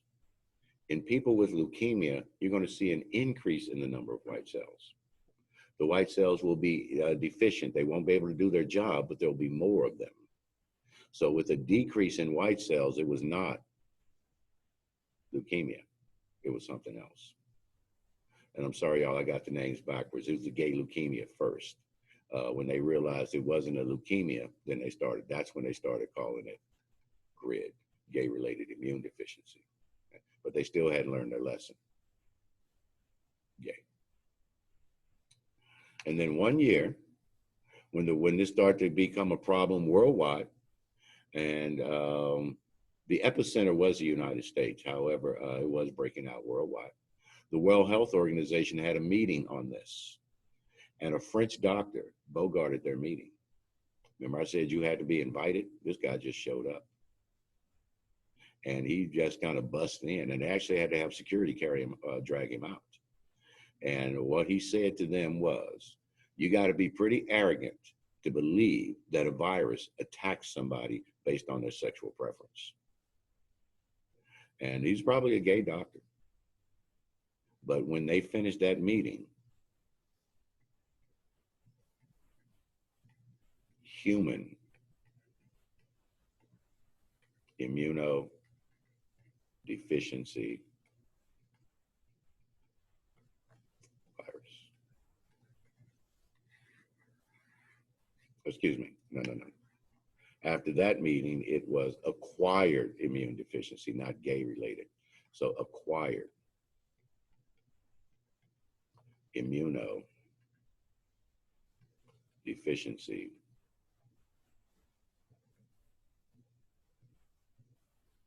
C-I-F-I-C-I, doggone it.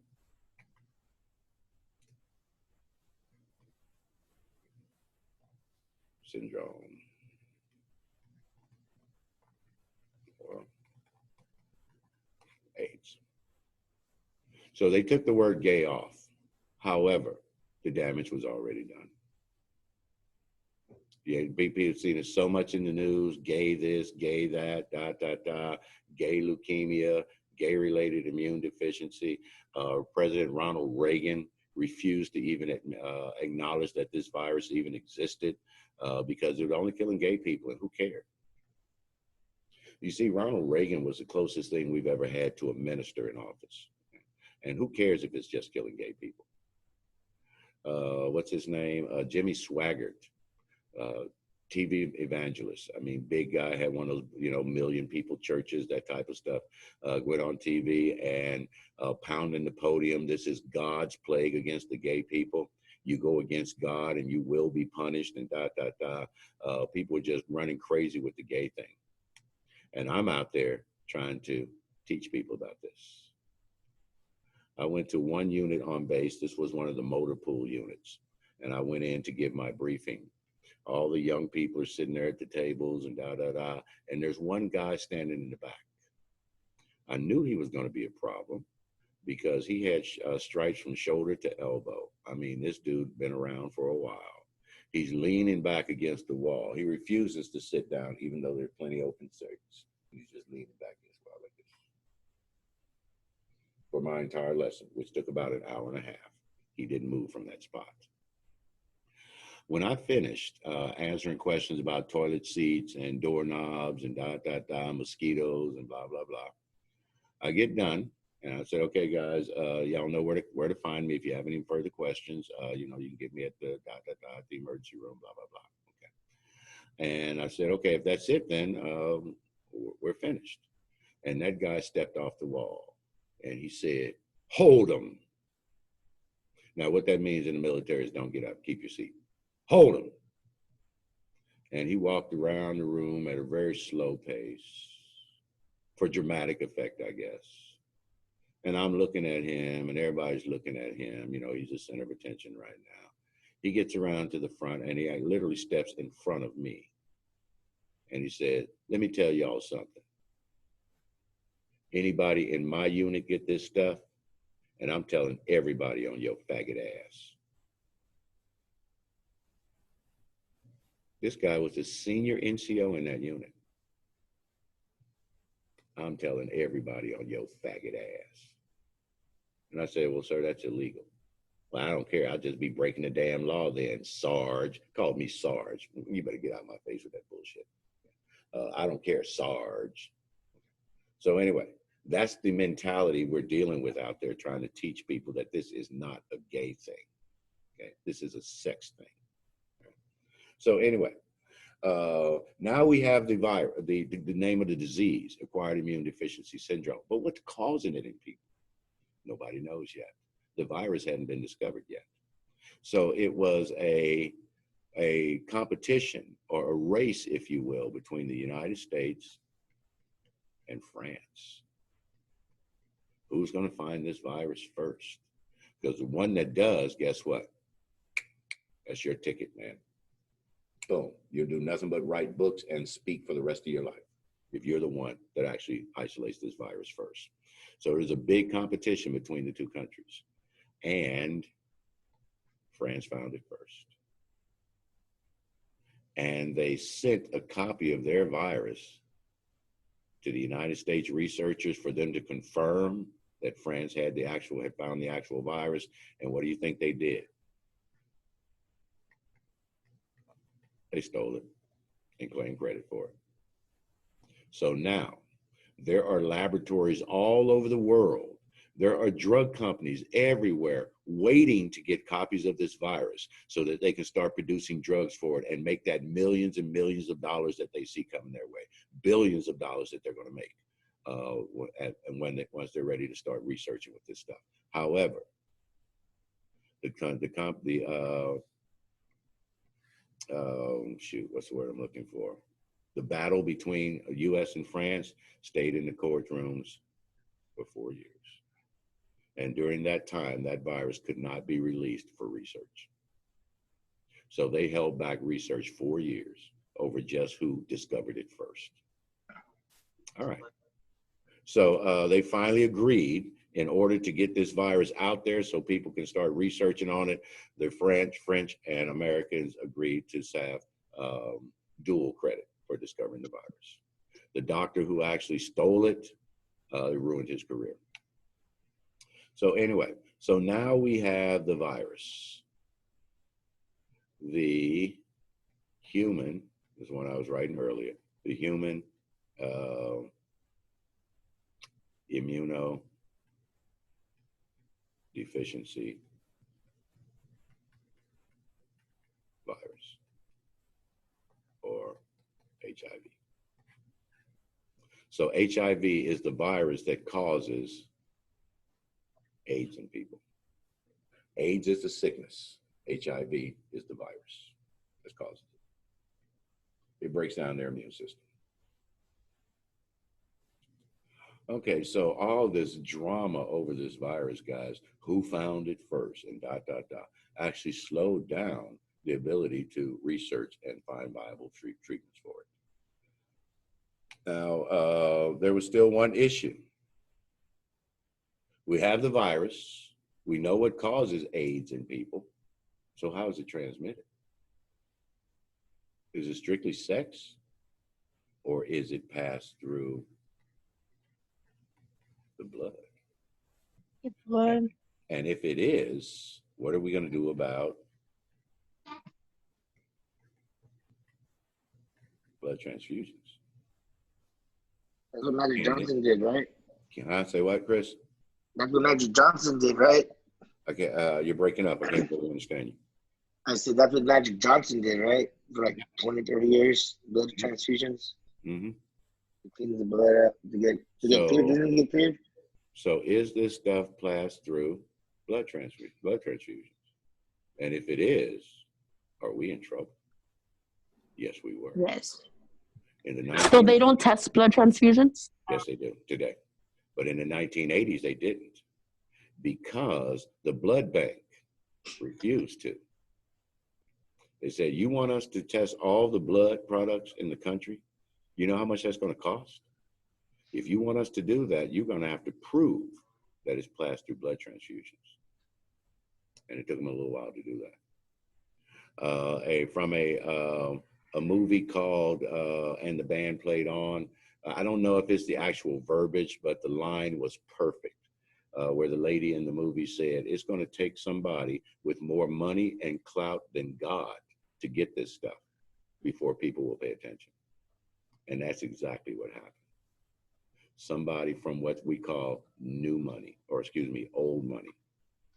Old money are people like the railroad barons, the men who built the United States, the Rockefellers, the Waldorfs, the Astorias, the Kennedys. And this person, to illustrate that, y'all know that if you won $100 million in the lottery, there are still places in the United States where you wouldn't be welcome to live, because everybody that lives there is old money. See, we've been rich. This family has been rich for generations. And here you come along with your lottery winnings. No, you're not going to be allowed to live here. Places like Martha's Vineyard and other places. Places where, like Patrick Mahomes, who just got the, $500 million contract, still couldn't live in these places because he's not old money. So that's what they were saying. They needed somebody with old money. And that's what happened. A man contracted the virus through a blood transfusion and passed it to his wife. And when the CDC people talked to them, they said, excuse me, they knew this virus was out there and they refused to test the blood.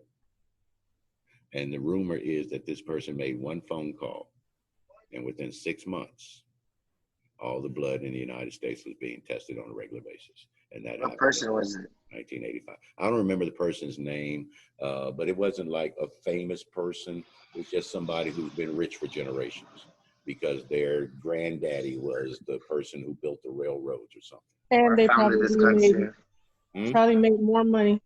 Yeah. So now, in 1985, they started testing the blood products. And there haven't been a transmission of HIV through the blood through blood transfusions since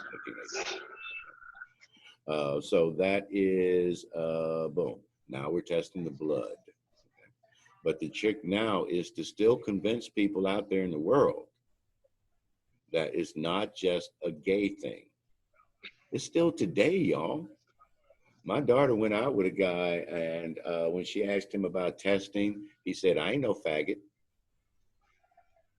And I said, sweetie, I hope you're not going out with that guy anymore. Oh, no, Dad, no way. If you're that stupid about it. Okay. But there are still people today saying, I'm not gay, so I'm not at risk. And the problem right now is that the increasing number of HIV infections is amongst the highest increase in infections is between 18 to 22-year-old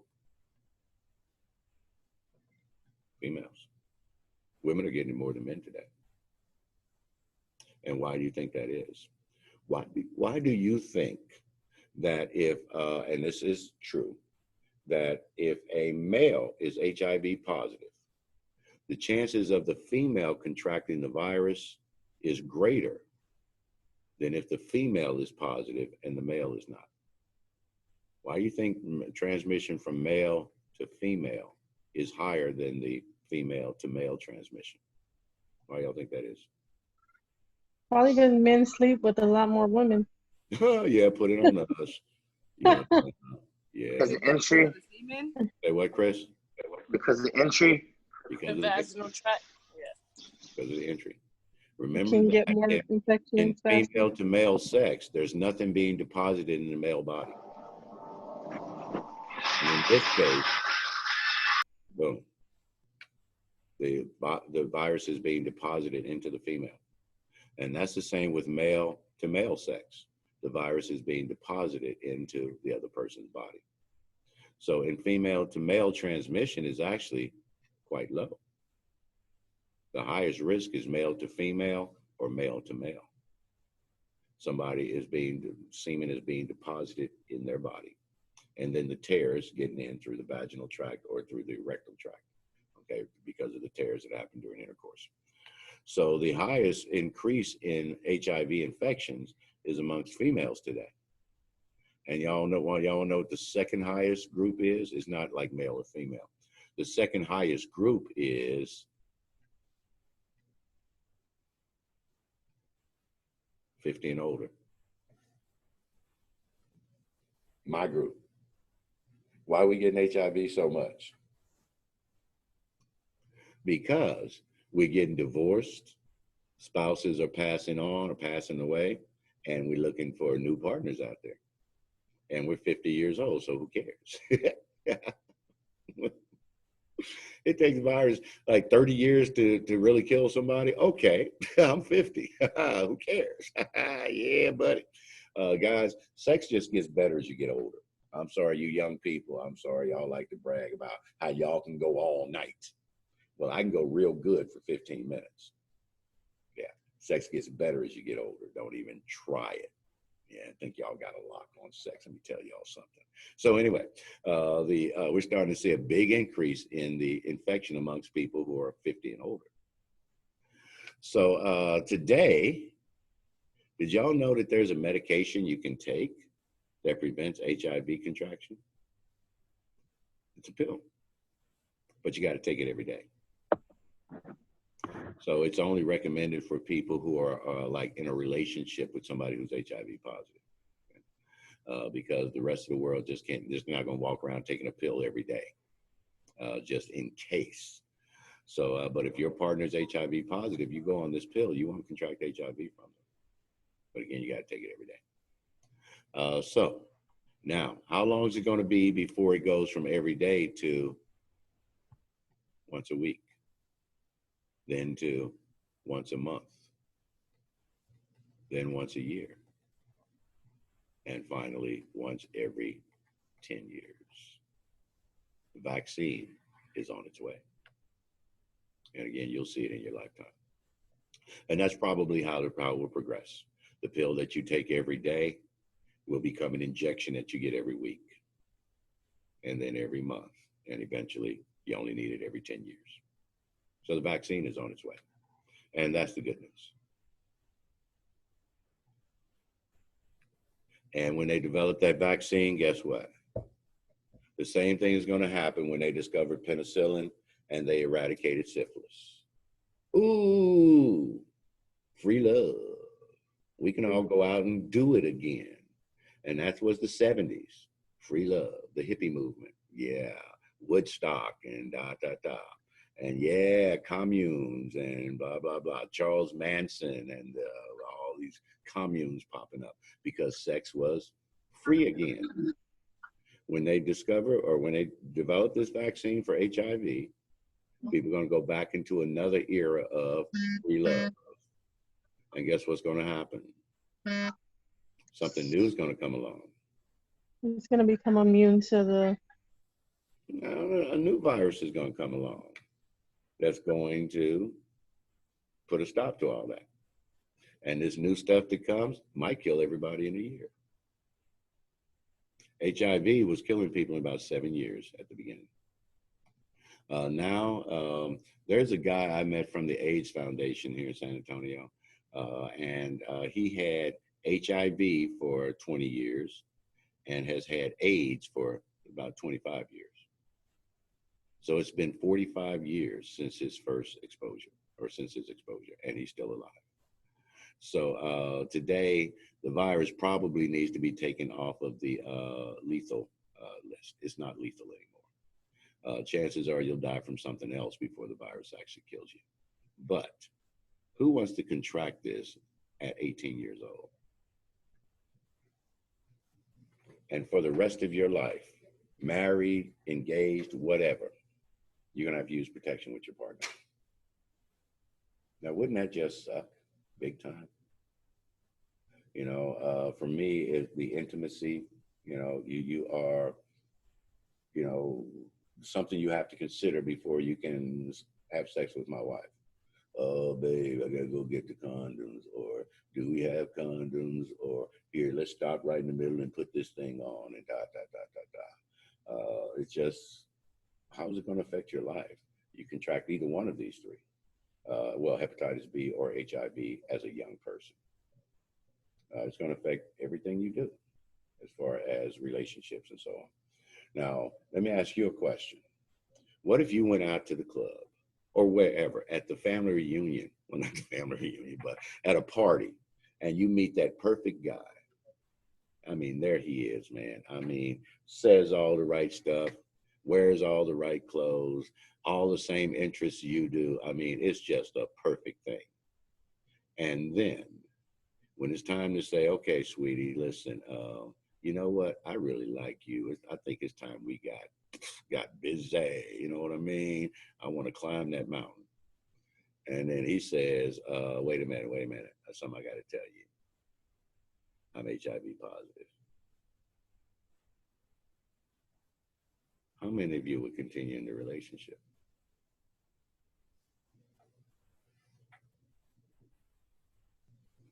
Or how many of you would say, you know what? I'll call you. Well, first of all, I don't like men, so I'd say no. Yeah. I think I'm gonna have to call you.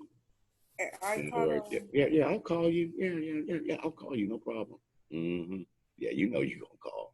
It's like when you go somewhere and everybody goes, oh, we're gonna keep in touch. You know damn well you ain't gonna keep in touch. Anyway, so yeah, I'll call you. So that would be my idea. I mean, guys, think about now if you're in a relationship and you somehow contract this virus from work, you get a needle stick. Would you continue to have sex with your partner? As far as I'm concerned, my sex life is over. No, I care too much about my partner, my wife, to even risk it. Yeah, I know there are condoms, but condoms break. I know there are pills, but you know what? They haven't been using them near long enough for me to have a lot of confidence. So I think my sex life would be over. And I mean, there, you know, relationship is not just sex. I mean, but that part of it would be over. I don't want to risk my partner like that. So things we need to consider about this stuff that's out there in the world. Now, that seminar that I came to, 4 weeks down here in San Antonio, Texas, we listened to all the hematologists talk way deep into this stuff, way deeper than anybody wanted to really go. They had families come there that were HIV infected, entire families. One was probably the saddest was there was a black couple, male and female. They were both in the military, and their son, their baby, contracted HIV, so they were all positive, and so on. And these people just talking about their experiences and da da da. And you know, we went on. We had like group discussions and da da da for how to address the education aspect of it, how to go back and convince people that it's not toilet seats or mosquitoes or anything like that. And then at the end of the 4 weeks, we're there on the last day. Everybody's got their luggage because we're going to the airport right after we finish today. And everybody's like hugging, oh, and we're going to keep in touch and da-da-da and all this mess. And then the lady who ran the whole seminar, she was the top hematologist in the Air Force. And she was the MC, if you will, for the entire 4 weeks.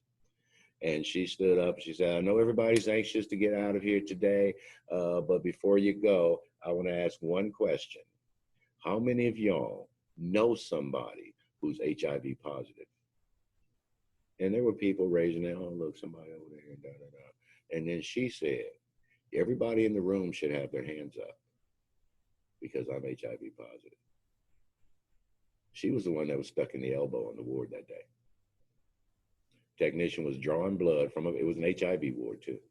Some technician was drawing blood And as they turned around, she was standing talking to another doctor, and the technician turned around and stuck her right in the elbow. And that's all it took. And she contracted the HIV. And that was at a time when people were dying in 7 years. So I'm pretty sure that she did not survive that infection very long. So she was the top hematologist in the Air Force. So that's what I mean by somebody getting infected by somebody else's stupidity. So when you're working the wards, when you work in the clinics, you got people walking around, y'all, that are just oblivious to this shit. And as a result, they'll bump into you while you're doing a procedure. A patient will flinch when you go to stick them with the needle. You can do it 99 times perfectly. If that one time is all it takes. So when Wingnut says, I think I can draw blood without getting it all over the place, I've been doing it for 10 years. Okay, it only takes one, Holmes. And nobody is perfect. And if you don't know enough, if you don't care enough to protect yourself, how in the hell can I expect you to care enough about me to protect me from something when you don't take the chance to protect yourself? So that's not somebody I want to work with. Somebody who's walking around saying crap like that.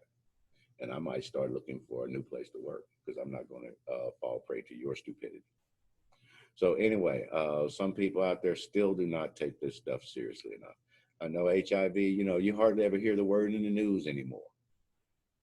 There's a vaccine right around the corner and da-da-da-da-da. But you know what? I'd rather wait for that vaccine than get the disease today and then wonder if they're going to finish the vaccine in time for me.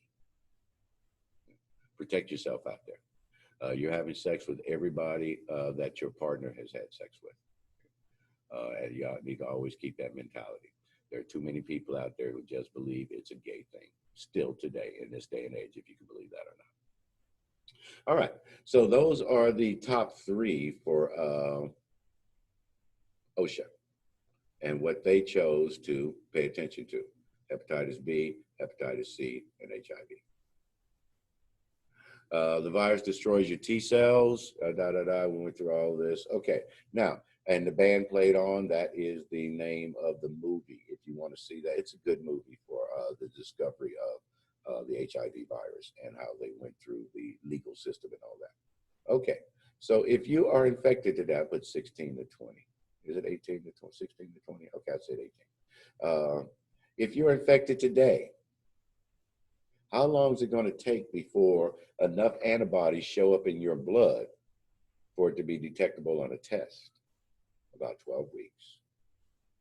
So this is not something that you can go out, engage in some questionable activity today and run out and be tested tomorrow. It's 12 weeks of sitting there wondering, was that a mistake? Yeah.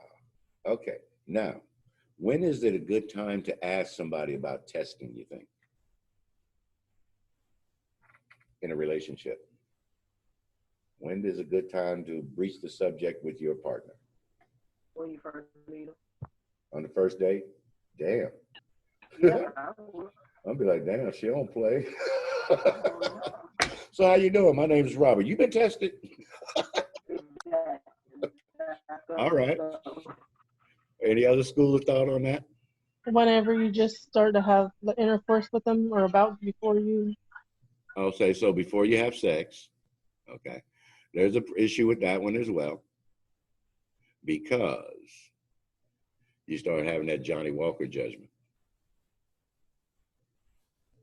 And that's why alcohol is considered a risk factor. Alcohol use is considered a risk factor for all sexually transmitted diseases. Because if you're drunk, guess what? Everybody looks good. They're back in the club. We used to call them the 2 o'clock girls. Club closing at 2. I better pick one. One of 2 o'clock girls. Anyway, but guys, when you're drunk, you know, when you're under the influence of alcohol or drugs, we don't make appropriate decisions. So if you wait until you've been out to dinner, you've had 3 glasses of wine, you start thinking, well, she doesn't look like she's got anything. And there you go. The questionable behavior. And tomorrow, when your head is clear, oh man, did I? Yeah, you did. Oh, dude, what do I do now? You're going to run down to the place and they're going to say, well, you had sex yesterday? All right, well, we'll test you today to make sure you didn't have it already. But if the test turns up negative, this doesn't mean you don't have the virus. It might be 12 weeks before we can detect it in your body. So that's what I mean by that questionable behavior. You may have that, oh, yeah, well, yeah, girl, you know, you look good. And, you know, we start taking risks. So waiting until you have sex or until the moment, guys, by the time that moment comes, everything's going to be like, yeah, little hormones talking to you. Yeah, he ain't got nothing. So to say, well, just we'll do it before we have sex. Is that the answer? Is it the logical thing? Like you've been into it a few days and you just casually bring up the HIV testing and then you get something back like, why? I ain't no faggot. Time to part ways with this wingnut. So anyway, and that's what happened to my daughter. They dated several times, 5 or 6 times. When they finally, she just called herself bringing it up casually. And that's what she got back. I ain't no faggot. And this is somebody that she thought enough of to go out with several times. And that's the response she got. So anyway, guys, the stuff out there, there's just no set in stone answer for things like that. You're going to have to use your own judgment. And hopefully you make the right decision. All right, immune system no longer protects people. The body doesn't function properly. Doesn't kill. It's the opportunistic infection that kills. So the HIV suppresses your immune system till you start dying from things like the common cold and stuff like that. And that was one of the news stories. Man dies from the common cold. Really? Well, what was wrong with his immune system? See, the news are going to sensationalize, have people thinking that there's a cold out there killing people, but actually it was somebody who was immune suppressed. So when I heard the headline, I said, well, there must have been something wrong with his immune system, and he had leukemia. He was immunosuppressed. Medications have become more and more effective over time, and it is probably shouldn't be considered a lethal infection today. Because people will probably die from something else, or there's a good chance you'll die from something else before the HIV actually gets to you. All right. Do we want to do this? What time is it? It's 12 o'clock. All right, so let's go to break. Let's take a break for 15 minutes.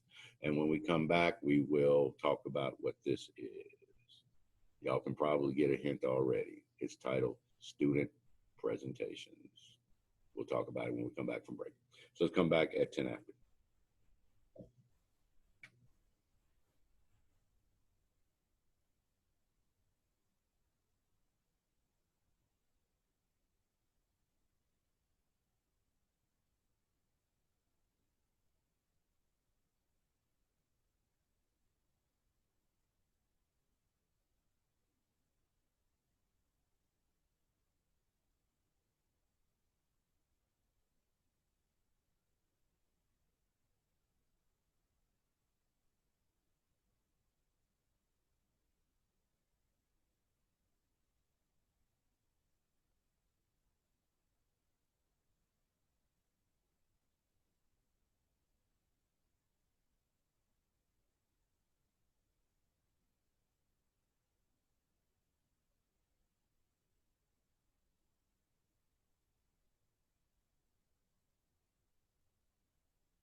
Guys, I'm sorry. There's some drama I need to deal with. Be about 10 minutes.